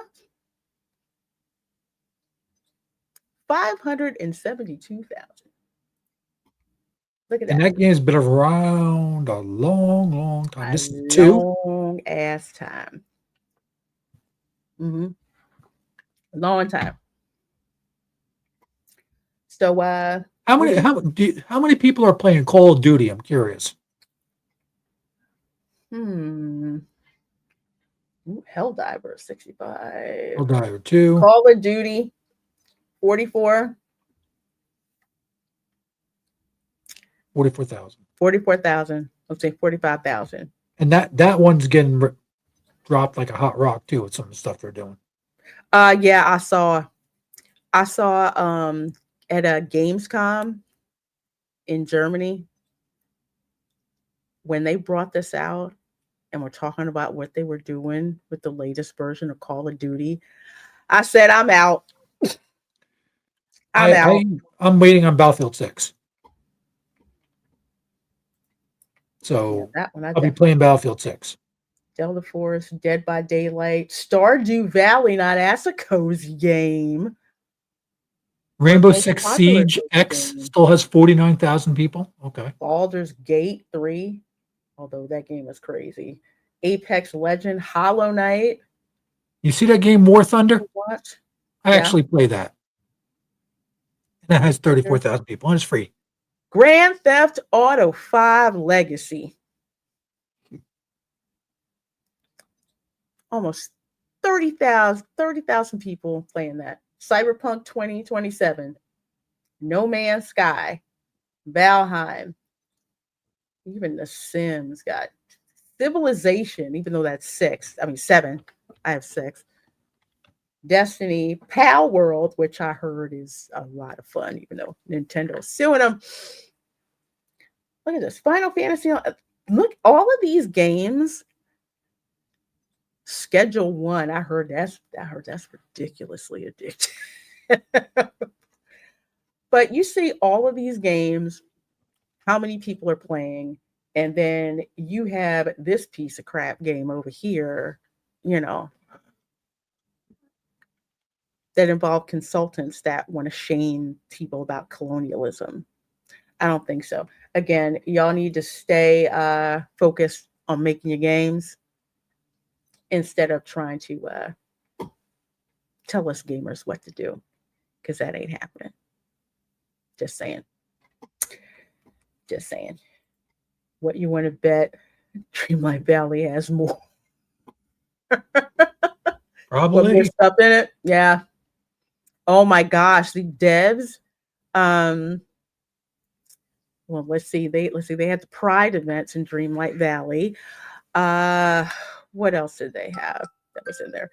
I'm surprised they let Mickey and Minnie talk about going on a date. That shocked me. And the devs for Dreamlight Valley, they all have their pronouns when they do the showcase. I'm like, I don't care about that. Oh yeah. Something else to tell you. Really, really messed up. Well, let's see. Before we go on to our main topic, of course, which is Jimmy Kimmel. I know we had a lot going on. Let's see. I want to look at some other things. Death Angel Shadow says, since when is colonialism bad? We wouldn't have technology today without it. No, it's not technically bad. Some people portray it as bad. They will say, oh, colonizers or whatever. Well, you lost. That's just how it is. People came over to this country, whether some by legal means, some by not legal means, but either way, you're right. We would not have technology. That technology exchange would not have happened. Technology, goods, services. The world got smaller, and that's what happened. So now, I think people who talk about colonialism, and yes, there are some issues with colonialism in general, but to paint people or a certain whole system as bad, no. Because again, if it wasn't for colonialism, a lot of people wouldn't be here. I wouldn't be here. And it's not colonialism that you have a problem with. For some reason, you have a problem with white people. And you mask that by wrapping it up in colonialism. So that's what I'll say for that. It's okay to blame the English for all the colonialism because they're white, but don't pay attention to the truth because Spanish usually have more melanin. Well, you've got fair-haired Spaniards. Cortez was blonde and blue eyes, which is why the Aztecs thought that he was a god, because they had a prophecy, that, prophet with like hair like the sun would come and save them. And that's how, that's how Cortez got an in with that. Also, a lot of people don't know Cortez had a West African enforcer as muscle when they showed up in Mexico. Yeah, Juan Garrido, you can look that up too. He was from West Africa, but he was what you call, was it Rosales? But he was basically an Afro Spaniard. He came over with Cortez. But yeah, so when you hear people talk about they want to blame, they say that they're not white. What they want to say is that they're not Anglo. That's the more specific thing. It's okay to trash the English about it, but people tend to forget that the Spanish and the Portuguese were in that whole colonialism game first. And why they get a pass, I don't understand. Really don't. My 11-year-old is mega hyped for this game. He doesn't pay attention to the nonsense. He just wants to play a fun game. Yes, absolutely. Absolutely. That's all they want to do. Lorena, your ancestors got around. Yes. Yes, they did. Sometimes I look and I'm just like, people think I'm making this stuff up. It's like, who? Oh, Lord. Yeah, they did. They got around with lots of families, some that didn't know each other. So that was one of those things. The age of exploration. Oh Lord, it wasn't just about ships. Okay, that came out wrong. It came out so wrong. Yes, they have animal characters. I read an article complaining that there are more animal kids books than people of color kid books. Yeah, shenanigans. They do have a lot of animal characters. The two cozy games that I played, they're mostly human, with some fairies and wood sprites and stuff like that. But I don't get that. But anyway, going from that craziness, and about 200 of you guys here are watching between YouTube and X. So thank you so much for being here. This is the Spice Lounge. And of course, you got me here. And of course, you have also got Tom F here as well. Erica had to step out. Oh, gosh. Should we get into Jimmy? Do we want to? Being we need to. We really do need to. And here's the reason why. Hollywood thinks that you have short memories. Hollywood seems to think that, I would say that they are more important to your life than, say, the truck driver that brings your groceries to the Walmart. Okay, the plumber that, fixes the leaks, your mechanic that fixes your car. Somehow you need them, or so they think. And if we rubes over here and flyover country are too dumb to understand that, well, guess what? We have got these celebrities to show us the way. So we will go with how things started before we get to go to how things are going. And Pete McDevitt is in the chat. Hello, my dear. So good to see you. So good to see you. Pete is another awesome theme park content creator. Let's see. Can one of my mods drop a link to Pete's channel? I'd appreciate that very, very, very much. So glad that you're here, my dear. Let's see. So let's start from the beginning, because rather than people talk about what Jimmy Kimmel said, which is in relation to what unfortunately happened to Charlie Kirk when he was assassinated, you've really gotten to see how ugly some people are with their reaction to what happened to Charlie Kirk. And here again, we have Hollywood celebrities who have no tact. They don't care. And the only thing that they care about is getting sound bites. We had some new lows over the weekend with the MAGA gang desperately trying to characterize this kid who murdered Charlie Kirk as anything other than one of them, and doing everything they can to score political points from it. In between the finger pointing, there was grieving. On Friday, the White House flew the flags at half staff, which got some criticism. But on a human level, you can see how hard the president is taking this. My condolences on the loss of your friend Charlie Kirk. May I ask, sir, personally, how are you holding up over the last day and a half, sir? I think very good. And by the way, right there, you see all the trucks? They just started construction of the new ballroom for the White House, which is something they've been trying to get, as you know, for about 150 years. And it's going to be a beauty. Yes. He's at the fourth stage of grief, construction. Demolition, construction. This is not how an adult grieves the murder of someone he called a friend. This is how a 4-year-old mourns a goldfish.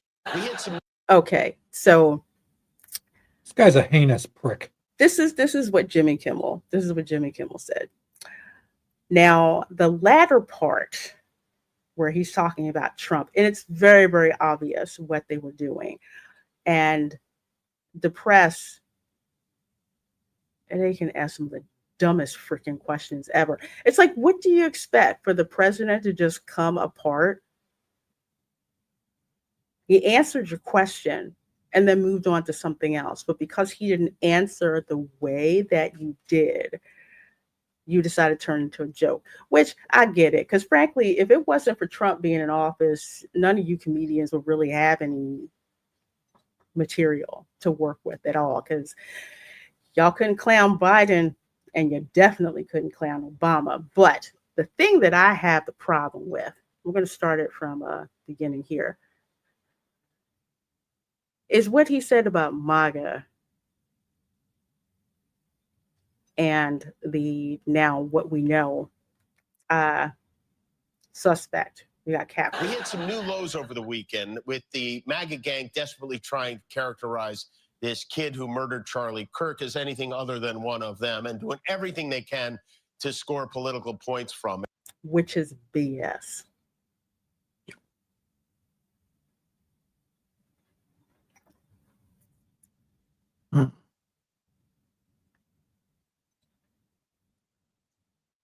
I'm like, go ahead, Tom. No, I'm trying not to say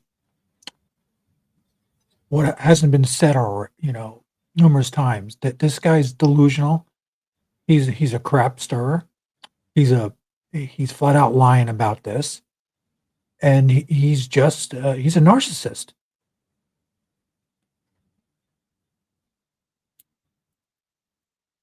Yeah, I need a man died. No, and I'm not going to put that simply. A man was assassinated. He was taken out.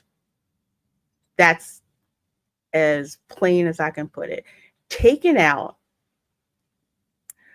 by a kid, and I will call him a kid. Okay. So he was not MAGA. As a matter of fact, his whole family was conservative. But he got radicalized. And not only that, he had a roommate who was transitioning from being a male to a female.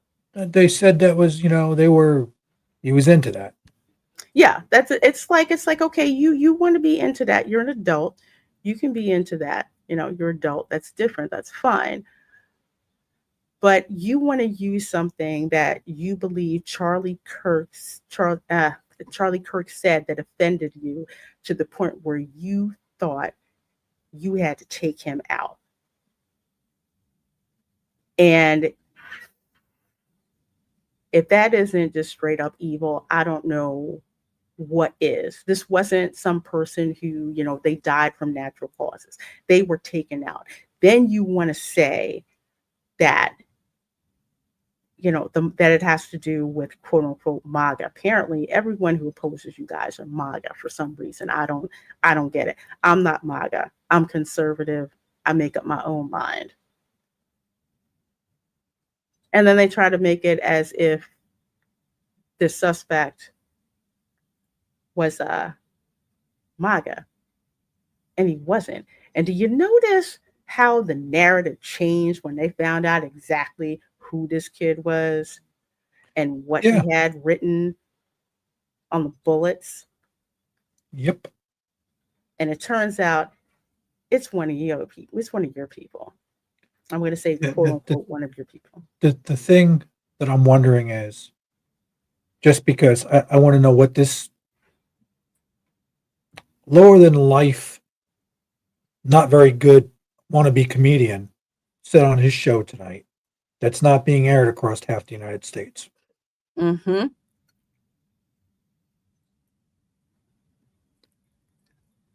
So,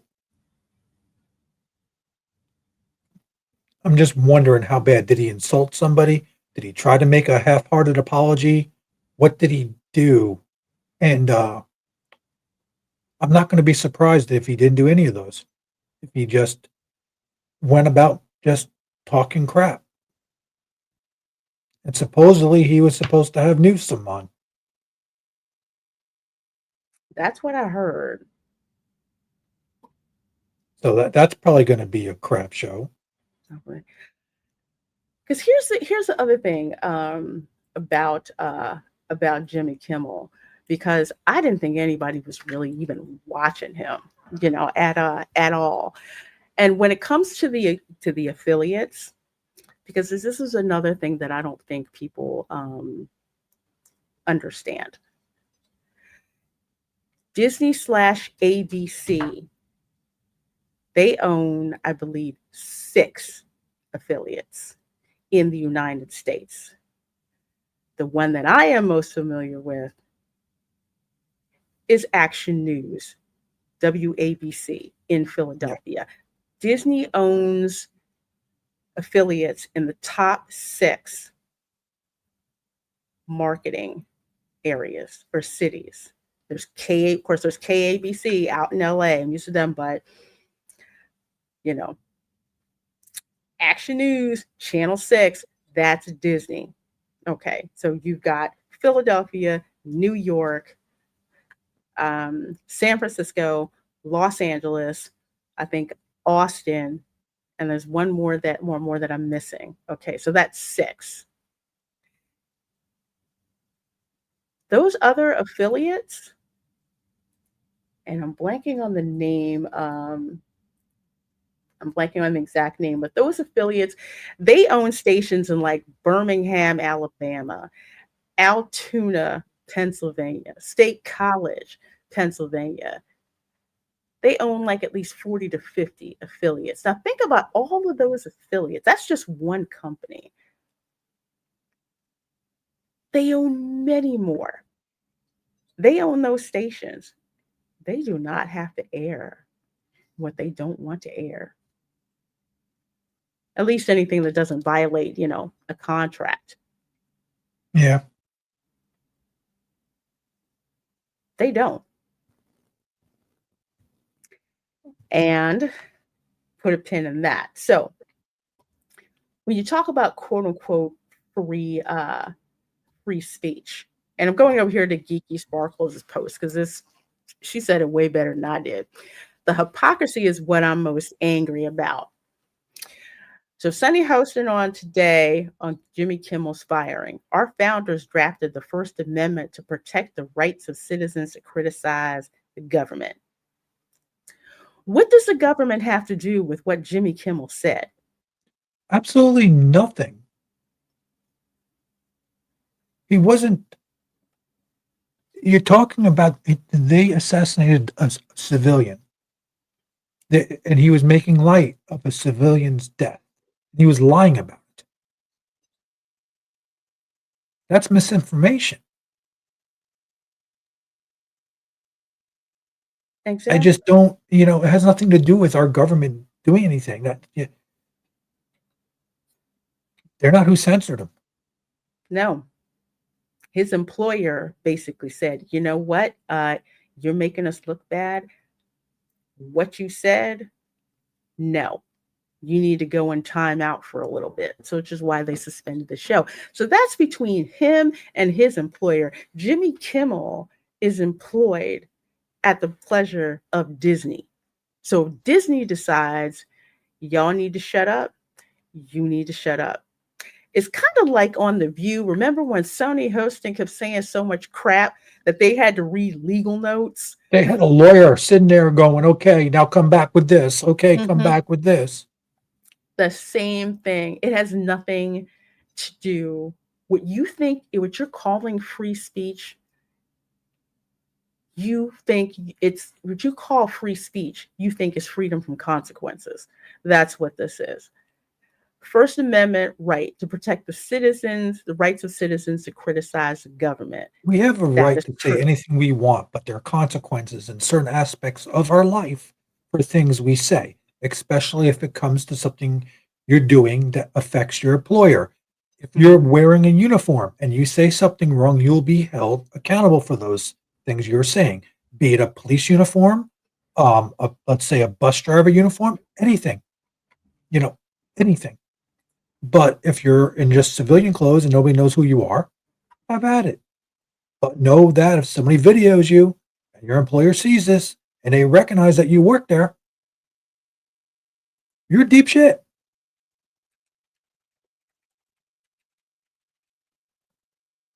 Exactly.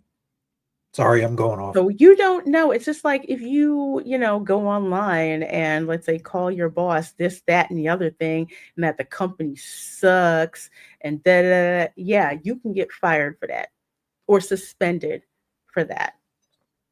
Why? Because that's between you and a private employer, not the government. So what you call your free speech is being infringed upon is actually that, you want to be free from consequences. You want to be free of not having to write the check that your ass couldn't cash. Okay. That's what we have here. Hey, Monorail Molly. Oh, I love that avatar. It's so precious. Oh my gosh. So boohoo Jimmy Kimmel. Remember when it was Roseanne, Megan, Kelly, Tucker Carlson makes me sick. Oh, I'll do you one better. I will do you one better. How about this? This is from my girl Dana Lash, who I absolutely love and I've been following for years.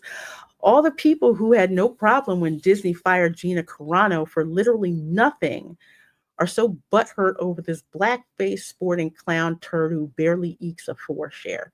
And this is what people tend to forget, and which is why I keep putting this picture up every chance I get. This is Jimmy Kimmel that we're talking about. Yep. So you want to be free to do stuff like this and not get called on it. But you get called out for saying something completely inaccurate, misrepresented, and you claim your free speech is being infringed upon. Again, you need to go back and read exactly what the First Amendment is.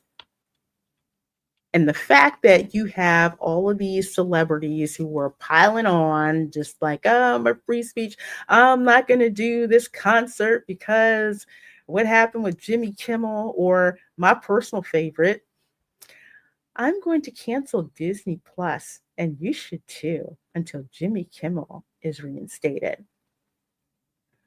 You notice I you like kept that the seeing a Disney lot of actress that. did that too. I think that's hilarious. Oh yeah, Pedro Pascal. Yeah, he did too. No, Which one? She-Hulk. Oh yeah. Her too. All of them. Like anybody, I'm just like She-Hulk. What? We're trying to It's like, forget. yeah, you just bit the hand that fed you, dumbass. She hasn't been right since she was clipped out of the Daredevil show. The girlfriend Well, hasn't been right. they didn't have any place to do twerking, so Oh my gosh, if Colbert was losing 50 million per year and he had better ratings, and by the way, the Kimmel show costs more than every other night show, how much do you think they're losing per year to keep him on? They're losing quite a bit. And I'm about to segue onto another topic. Disney's fiscal year closes this month. So they're probably focused on closing the books, not having too much disturbance going on. I don't know what's budgeted for the Jimmy Kimmel show for the next fiscal year. What I do know this, a lot of layoffs and a lot of show cancellations tend to happen the closer you get to Christmas. So I would say keep a close eye on what happens with the Jimmy Kimmel show between now and the end of this year. Just saying. Keep tabs on that. But one of the guys who I love, who's in the pop culture sphere and also in the political sphere, would be Christian Toto. And I actually was on a stream with him, I believe, on Pro's channel a couple months ago. Cool. He's awesome. You got to follow him. He has his blog, Hollywood and Toto, the right take on entertainment. Yeah, I've seen who he is. Yeah. So he has an open letter to Hollywood's new free speech warriors. And before I do that, let's play Sunny Hostin, because this is the hypocrisy that people are pissed off about, the hypocrisy that I keep tweeting about, because these people want to talk about free speech, but they didn't give a damn about your free speech during COVID. when you didn't want to wear a mask, when you didn't want to take that experimental shot, you know, when you wanted your kids in school, especially if you had special needs kids. Now all of a sudden they couldn't go to school, or they had to wear masks, and some kids couldn't wear masks, just the detriment in education to all of that, and the witch hunt that went on when you have relatives who didn't want you around if you didn't have a shot. These people. Our founders drafted the First Amendment specifically to protect the rights of citizens to criticize the government. When you cross that kind of societal norm, you must pay the consequence. And firing her was the right thing to do. I'm thrilled that ABC did it. Our founders. And that was about Roseanne. Yep. She twisted the whole thing. She twisted it. She twisted from talking bad about the government to Roseanne. Never mind. Roseanne, Gina Carano. I mean, that witch hunt, and that's exactly what it was in cancellation campaign. So you have no problem curtailing people's free speech if it truly their free speech if you don't agree with it. Again, go back to X during the dark times before Twitter. Elon Musk, yes, Twitter, which was a progressive cesspool, but that's Blue Sky now. Blue Sky's a cesspool right now. They all went over to Blue Sky. Well, some of them, and apparently Stephen King wasn't radical enough. They ran him off of Blue Sky. But anyway, they ran out Mark Hamill too. Yeah, Mark Hamill too. Yes, this is a monster, that y'all went and created. But the fact that you couldn't even mention COVID by name, I called it the Wu-Tang flu. You couldn't call it. Well, Hodge twins called it the China virus. They went out and called. All Dad said, "Where was it from? Wuhan." Yeah, where's Wuhan at? China. That's exactly where it came from. Nobody's being racist. We're being factual when it comes to that. But going back over here to can you? I just like that picture with all the duct tape over their mouths. Isn't it great? It's totally great. If you're not following Christian Toto on X, you really, really do need to. One of the things that I have a big bone to pick with conservatives is that they downplay the value of the arts so much that they left a vacuum, which is why you got all this crazy weirdness going on. So we need to be engaged in the arts, which is why I'm so glad there's people like Christian Toto who love film are talking about. So Kimmel's suspension showcases Hollywood's nastiest double standard, and that's exactly what this is. So dear Hollywood free speech activists, where were you? No, really, where have you been? ABC's suspension of Jimmy Kimmel Live has triggered a crush of celebrities bemoaning an assault on free speech. Again, the A, B, C, D, E, F, and G, tier actors. Howard Stern bravely canceled his Disney Plus account in response to Kimmel's benching. Oh, like bullshit. He paid for it in the first place. Get the F out of here. So stunning and brave. The Howard Stern used to be edgy. Now he's just a cranky old fart. Scared of rocking the boat. Friggin' another one that should have gone away a long time ago and retired. I no joke. I grew up. Well, I had to listen to clips of it on the radio. Howard Stern, Robin Quivers, I freaking loved her. Wendy Williams, and then it was Robin Quivers, and I used to listen to the Howard Stern show because I thought it was freaking hilarious. But this dude, he has sold out. He is a shell of his former self, and just a freaking disgrace for the most part. So Sarah McLachlan, who I have no freaking idea who she is, and I don't care, nixed a publicity appearance to protest free speech under fire. Publicity appearance, which means somebody may have paid you to do that. Apparently, it didn't cost that much. But if you nixed it, if you signed some contracts, guess what? You're going to be hearing from somebody's lawyer. I'm just saying. How many people, and when I say how many people, because let me see what kind of appearance this was. Let's see. Oh, Lilith Fair, really? Ugh. Somebody's getting a call from a lawyer. That's all I'm going to say. Performances at Lilith Fair doc debut canceled in support of free speech. Gosh. Oh, and that's in Toronto. Okay, I didn't even know what the heck Lilith Fair was. Yeah. I guess not as fun as Burning Man.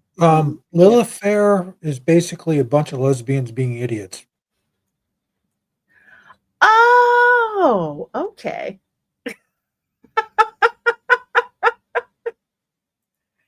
Opie and Anthony was peak. Yeah, I used to listen. They were good when they first came out. Yeah, good. Sarah's also Canadian. Well, that explains a lot. No disrespect. I know some really cool Canadians. This chick ain't one of them. So let's see. Angelina Jolie says she no longer recognizes her country following Kimmel's punishment. Did you see that? Yeah, I wanted to puke. Talking about, I have a world view. We don't freaking care about your worldview. Okay.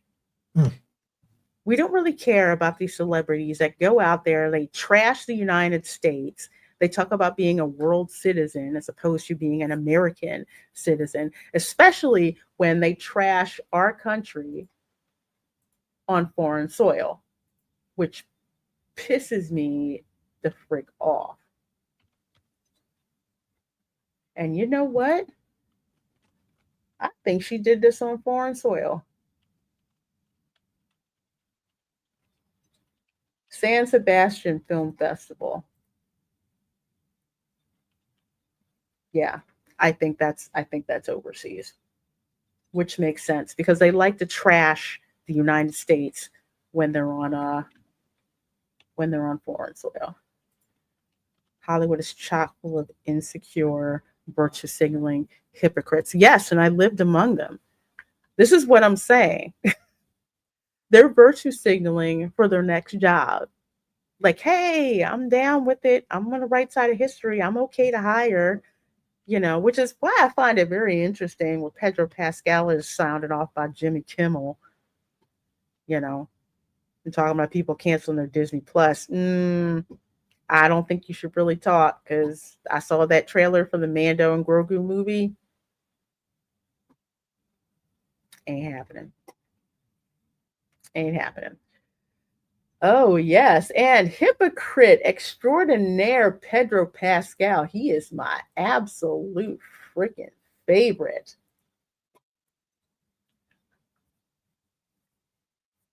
He's the ultimate one. Oh my gosh.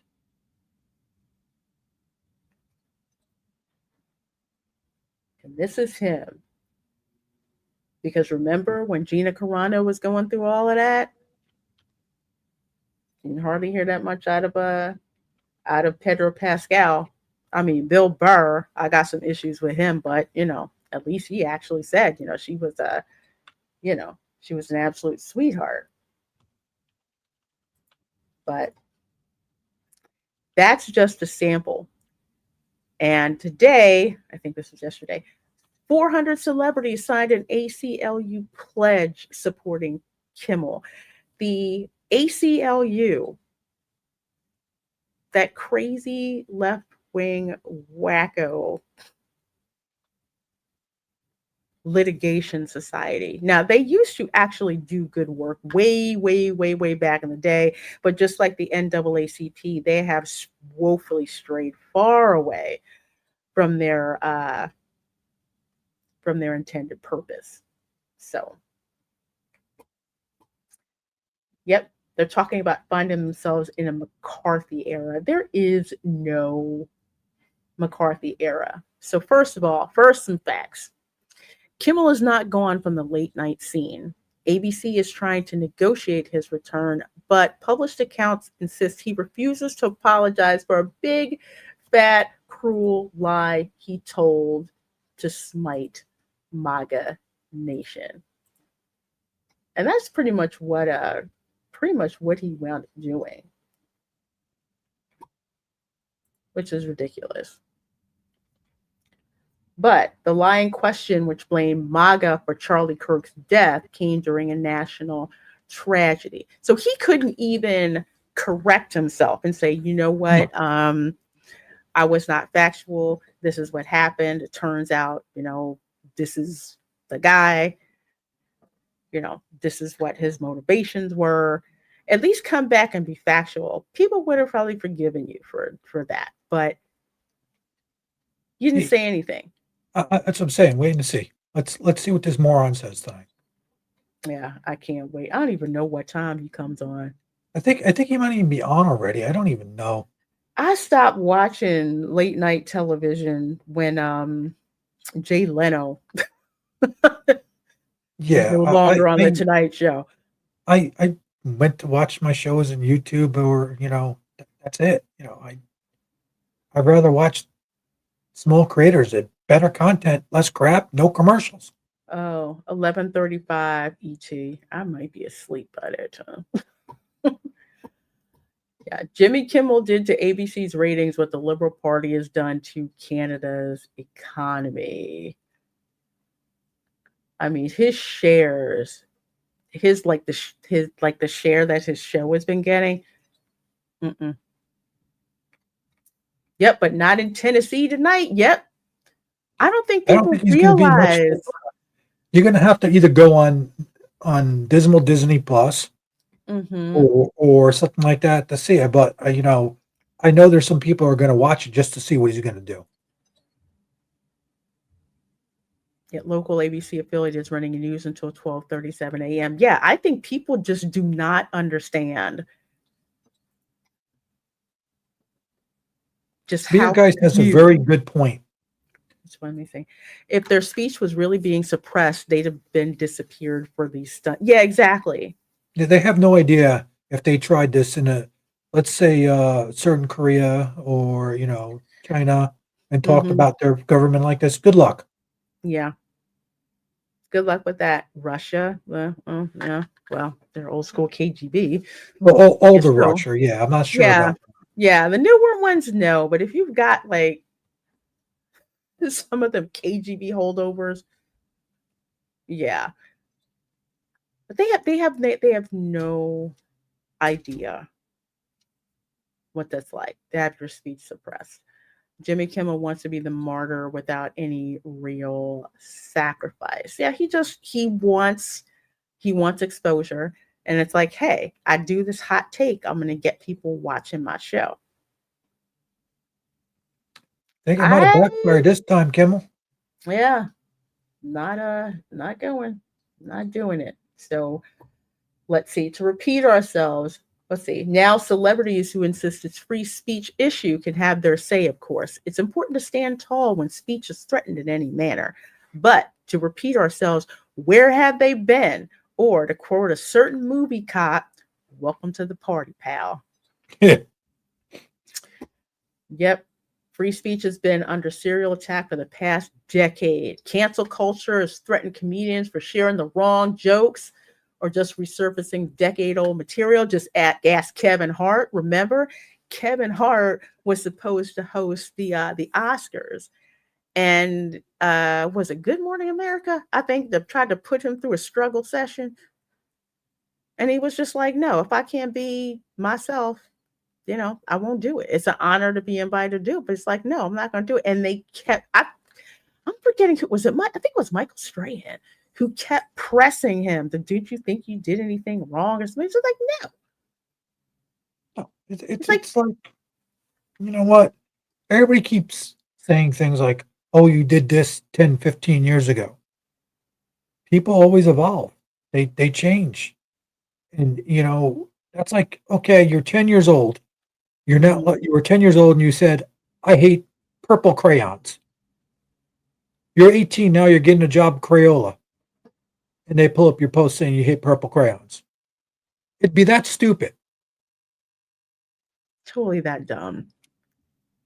And sensitivity readers have erased packages from works by Ian Fleming, Roald Dahl, and Agatha Christie. That pissed me off. That pissed me off so much. And I'll tell you why. First of all, Ian Fleming, that's Bond. Okay. I loved Bond movies. I didn't get a chance to read the books, but I was always fascinated. It's like, oh, Ian Fleming, you wrote the Bond books. But Agatha Christie, that's another one. But Roald Dahl, the reason why is because when I was a kid, one of the books that made me fall in love with reading was Charlie and the Chocolate Factory. Really? Yes. My teacher read that. She read the book to us, I think we're in second grade. But my reading level was way advanced. Like I was in second grade reading at like 9th and 10th grade level. So I borrowed the book from the library and read it because I didn't want to wait for my teacher to finish it with story time, a half an hour twice a week. I'm like, no, I need to know what freaking happened. I need to know if Charlie got the golden ticket. I need to know how this ends. And read the book and loved the book. Loved reading. And they want to change it because, Veruca Salt, fat kid, Augustus Gloop ate too much. They're all about this body positivity thing. It's ridiculous. It's all they're doing is creating a society of absolute friggin' wimps who can't handle any type of form of rejection, counter talk, or anything like that at all. Mm-hmm. I want to show my purple guitar to show CJ I really didn't mean me. I like purple. You were real life Matilda minus the telekinesis. Yeah. And the Twitter files, you guys remember that? Where they actually showed how Twitter relented to government pressure to censor Americans. Remember when Elon Can you make Musk? these big? Oh, yes, I sure can. Oh my gosh. I see that. There you go, TJ. I think Purple Rain. Wow. Looks so good. I love it. Thank you. Love it. Looks amazing. Dang it. Okay, there we go. All right. Let's see. The government pressured Facebook to ban or shadow ban news about Hunter Biden. Remember Hunter Biden? Oh, yeah. Campaign? Yeah. That tried to create a new body to eradicate misinformation. Remember that? Misinformation. We have to misinformation. A rodeo clown drummed out of business for mocking then President Barack Obama. I remember that. Left tried to cancel Joe Rogan for sharing alternate opinions on COVID-19, some of which proved to be 100% accurate. This is my favorite here. Trans activists and their media allies tried to cancel Dave Chappelle for telling trans adjacent jokes on his Netflix special, The Closer. I had to have some serious Twitter fights with some of these people who were trying to cancel Dave Chappelle. They're like, oh, he's transphobic. I'm like, no, he just says something that you didn't like.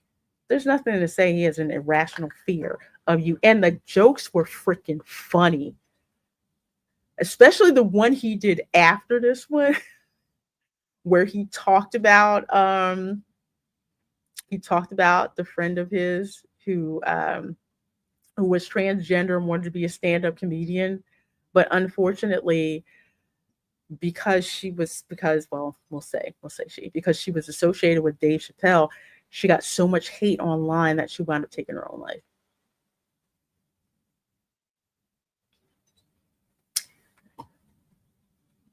And this was just a mess. Like, you want to cancel somebody because you don't like what they have to say. You want the right to not be offended. That doesn't work. But we already know about ABC firing Roseanne Barr. I mean, granted, That heifer blocked me years ago on Twitter because I called her out for something she said that was stupid. You Apparently, got blocked by Roseanne Barr. I got blocked by Roseanne Barr. Yeah. Yeah. Yeah.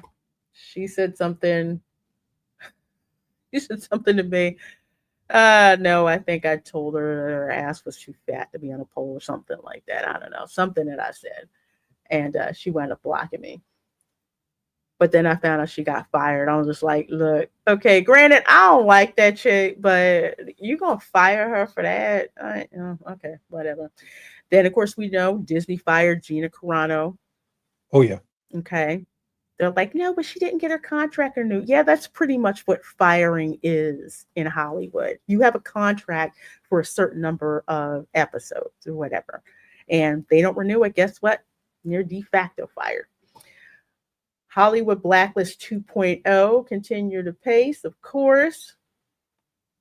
Conservative speakers facing relentless attacks on college campuses. That's what drew my ire because I had never seen that happen before. College was usually where you would have the exchange of ideas. That's what college was supposed to be. You know, you got introduced to some ideas you liked, some you didn't. And if you didn't, you know, who cares? Go hang around with the people that you do. Jewish artists facing cancellation threats, that as well, which was disgusting. Artists self-censored for fear of personal reprisals. Some even memory hold their own work. And of course, we unfortunately know what happened to Charlie Kirk. And Hollywood celebrities cheered when social media giants kicked Trump off their networks after January 6th. Remember, they kicked him off of off of Facebook. Didn't they close down another social media platform that was a little bit more open speaking? Yeah, I believe it was called Parler. Parler, and there was another one. Parler made one mistake, and Dan Bongino, I think, was invested in that. They based it on Amazon Web Services. Yeah, that was their first mistake. I heard that. I'm just like, no. Wait, you built a free speech platform on Amazon Web Services. I'm like, no. Nah. But yeah, partial list. You know, Kimmel was many to stand down through it all. Why? The answer is simple and threefold. Celebrities were afraid that if they spoke up, they might be next. Number one, they didn't realize that standing up en masse will protect them while sending a powerful message to the woke scold. So they chose otherwise. Some, due to their siloed news feed, weren't aware of some of these horrifying cases. More importantly, celebrities weren't interested in defending free speech when Trump wasn't involved in the matter, which is true. Trump was out of office for the last 4 years, so they couldn't use speech-related battles to attack him. Once they saw it as a way to attack Orange Man bad, they pounced on it. You know, it's that simple.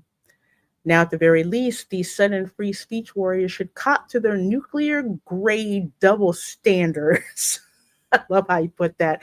And let's fight for free speech for everyone. And that's what it is. It's like if they didn't have double standards, they wouldn't have any. You know. But what I love seeing is people who are calling them out on this nonsense. It's like, we see what you're doing. Oh, it's been shown now. They've seen it, you know. Oh, dang. It's sad when prostitutes and drug dealers are more respected than Hollywood. Yeah, at least they're honest about what they're giving you. You know what? When you think about it, other than us being entertained by that, you know, and these people, that's it. We don't need them for any other aspect of our lives. No. And that's what 2020 did. This is what I tell people with the pandemic, okay? That showed exactly who we really needed. Doctors. I call it the plandemic or the scamdemic. Yeah, because that is true. Plandemic. Somebody, who was it? I think I Anthony always say- Brian Logan used that, called it the plan. He had a cap that says, I survived the pandemic. pandemic. I'm like, yeah. It's just, you know, we need infrastructure. We need people to treat us for our ailments, nurses, doctors, whatever. People to grow food, and eat stuff like You know, that. veterinarians, farmers. Mm-hmm. Farmers, we need more than anything else, to tell you the truth. Those are the people, those are the people that we needed. But And that's we're more worried about these. Most of the Mhm. people. Like I said, we're flyover country when it comes to them. They could care less, about us. But one of the good things about platforms like YouTube to a certain extent, which reminds me, did you see the CEO of Google finally copped to saying that the Biden administration strong-armed them? Oh, we all knew that was happening. We knew it. We totally knew it. And they're saying we promised him race free speech. Yeah, okay, whatever. But people are going to places like YouTube, like Rumble, like X, to find out information, to get their entertainment from. I mean, just looking at like my nieces and nephews and even like Camera Girl, they do not watch broadcast television. They don't even know what Grandkids. broadcast television is. They're My not really grandkids, going to my nieces, movies. nephews. No. Yeah. Even my 22-year-old niece, 22 or 23. She could give two craps what's on the regular television. Yep. If it's not on TikTok or YouTube, Don't even they're get not me watching started it. with TikTok. I can't with the tickety jog. I can't. Camera Girl has a ton of followers on TikTok. I'm like, people are like, you should get a TikTok. I'm like, no, I don't want it. I don't want it. I'm not interested in it, whatsoever. But that's how the kids think. That's how information gets out.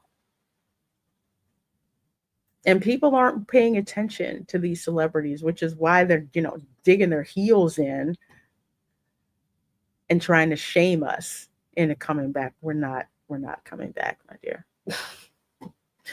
We're really not. We're really not. These actors in Hollywood, and we'll say a certain segment of them, need to go back to the old school model where you pretty much kept your politics to yourself for the most part, or if you did talk politics, Just you weren't go back to being entertainers. Yeah, you weren't trashing the American people.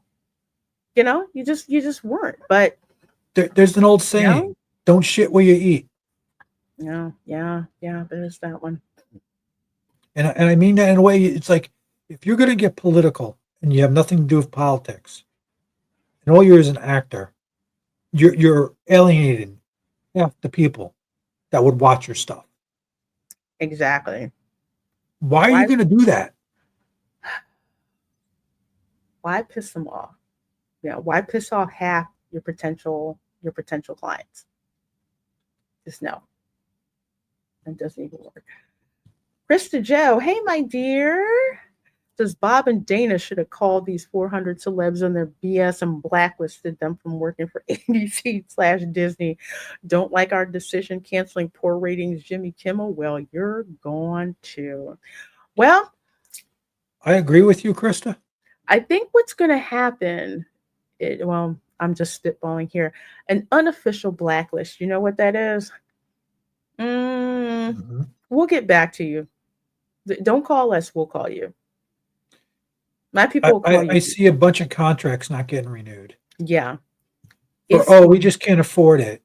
Mm-hmm. It's going to, like I said, the fiscal year closes the end of this month. And they have to run all the books and everything. And I think Bob is going to be out by the time the midterms come.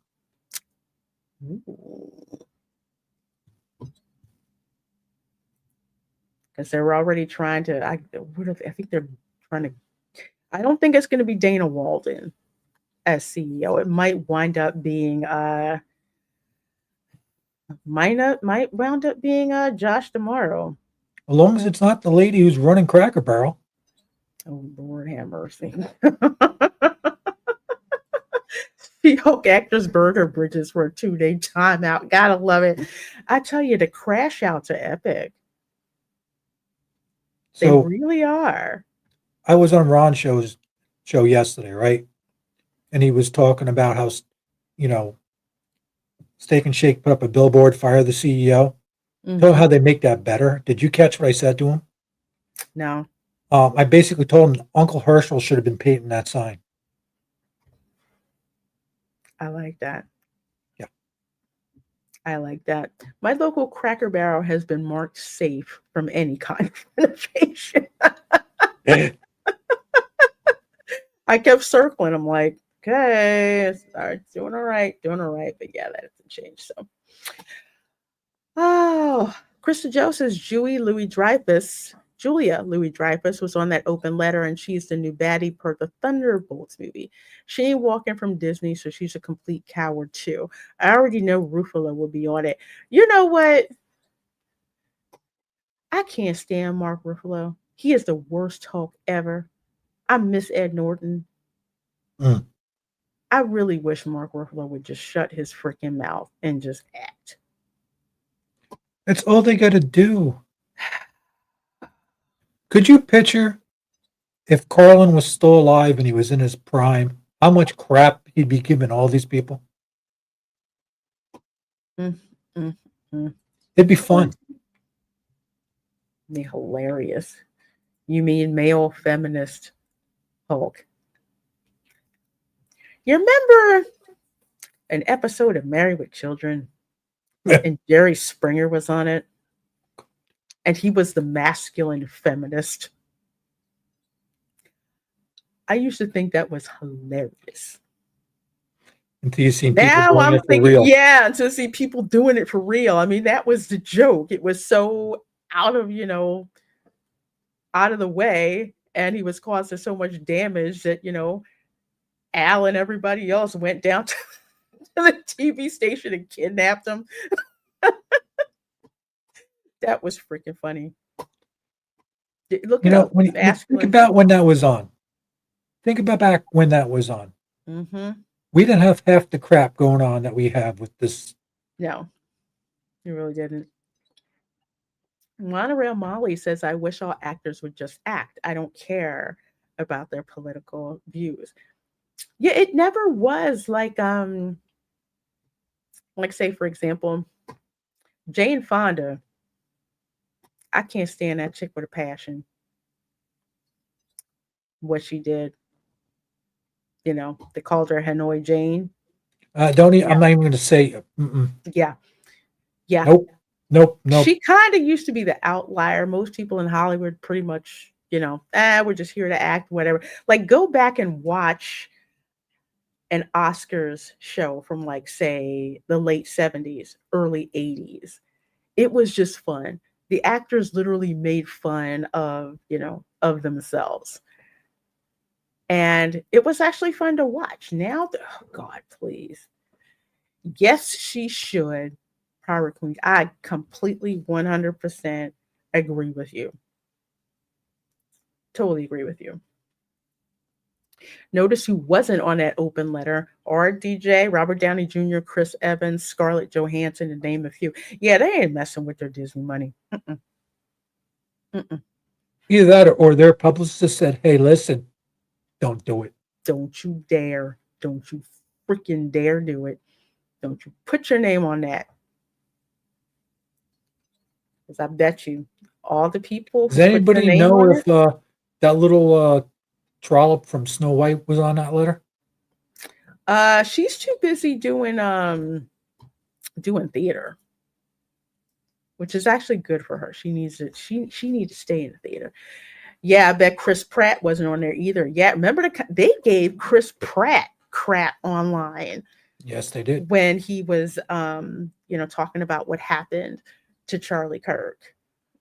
Even Jamie Lee Curtis, as much of a progressive leftist as she is, she was in tears.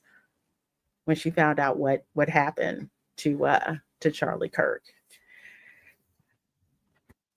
I mean, y'all gonna find out, fool around and totally find out with what's going on. So remember,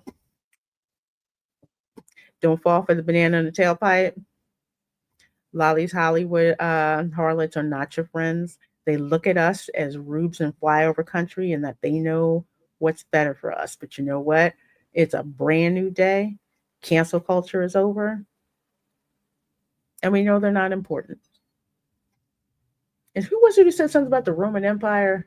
And thank you. Now I understand why Romans treated actors and actresses as prostitutes. Yes. Yeah. And before that, medieval times, they were looked at as jesters. They were nothing but, Mhm. they were treated as dirt. You look it up historically, it's there. Mhm. Actors were the lowest on the totem pole. Why? Because they were considered, oh, you pull this thing off, so that means you're lying too well. Wasn't looked at highly. Nope, it wasn't at all. But what I am looking at very highly is all of you who have been watching the show tonight. So thank you so very much for being here. Tom, what do you have going on, and what do you Oh, let folks know where to let's find you? see. I'll be swinging a wrench around for a couple people. You know that, you, everybody else. I'm going to be on, I think, Dadman, maybe Thursday night. I think he's having a squirrel stream I might show up on. But I'm still trying to get some things together, but it's been crazy. All right. Well, I have the link to Tom's channel in the description box. You go over there, give him a sub, rocket launches, and of course, Oh, he's there might merchant. be rocket launches real soon. I think there's 2 on the pad. I got to figure out if their times fit. Oh, okay. Yeah, I got to take a look. Okay, cool. Hey, Braylon, how you doing, my dear? Thank you. Thank you very much. Check it. Yep, there you go. Check out Cute Doggos. Yes. The one who's very chatty when I come visit. Kira. Bark when I stand up, bark when I come in, bark when I go somewhere. and the other one who tries to hug you to death. Yes. Yeah, Otis. Yes. They are I've been working on some stuff for them, new Mhm. new videos with them, and they're not cooperating with the gimbal. They don't like it. No? They're looking at me holding it instead of me holding the phone. So as it's tracking them, Mm-hmm. I think they might hear the gear in it, and I think it's flipping them out. So I'd say stick with it and I'll get used to yeah, it. I'm gonna try a little bit more with it. Because one of the things that I've noticed about pets, especially when it comes to filming them, eventually they start to figure it out. Especially if you give them treats as an incentive. Shh, don't say that word. I shouldn't, but yeah, they'll figure it out. And they'll perform for you.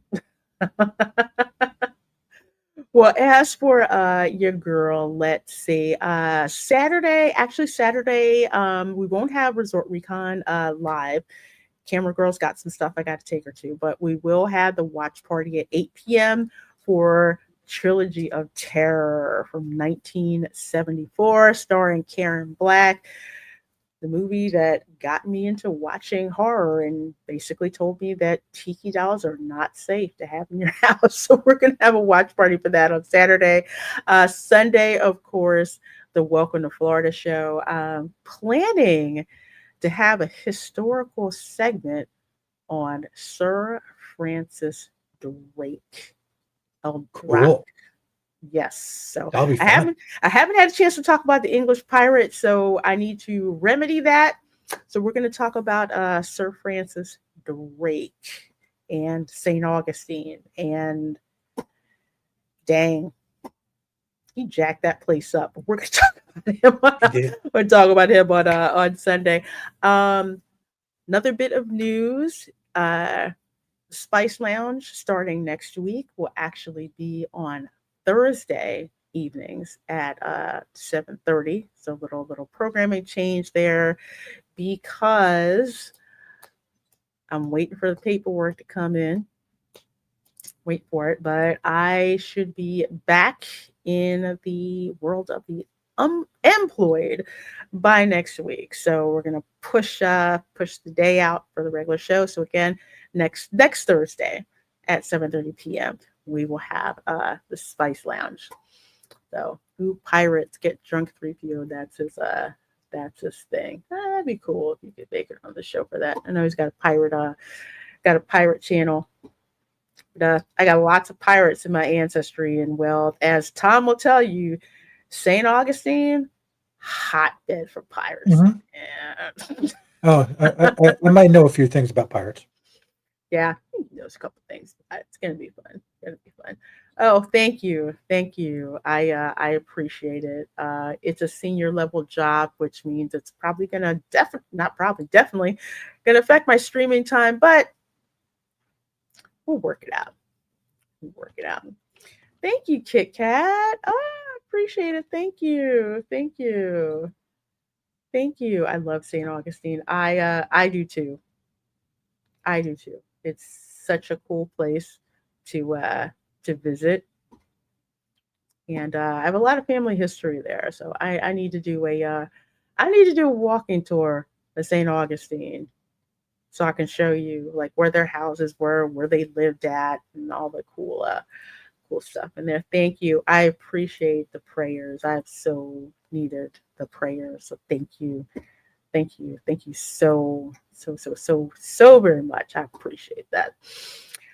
Well, folks, we are going to wrap it up. You guys have been absolutely amazing. You guys watching on the replay crew, #replay crew. Let me know in the comments how you like the show. Good morning, good afternoon, good evening, wherever you are, and we will see you all next time. Bye. All right, everyone, let's tidy things up. Autobots, start your engines!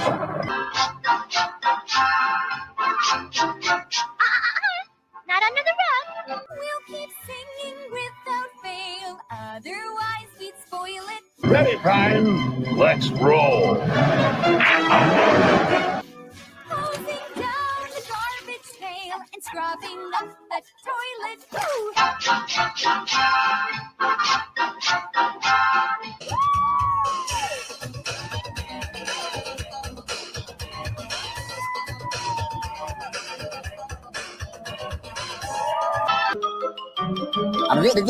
That's all, folks.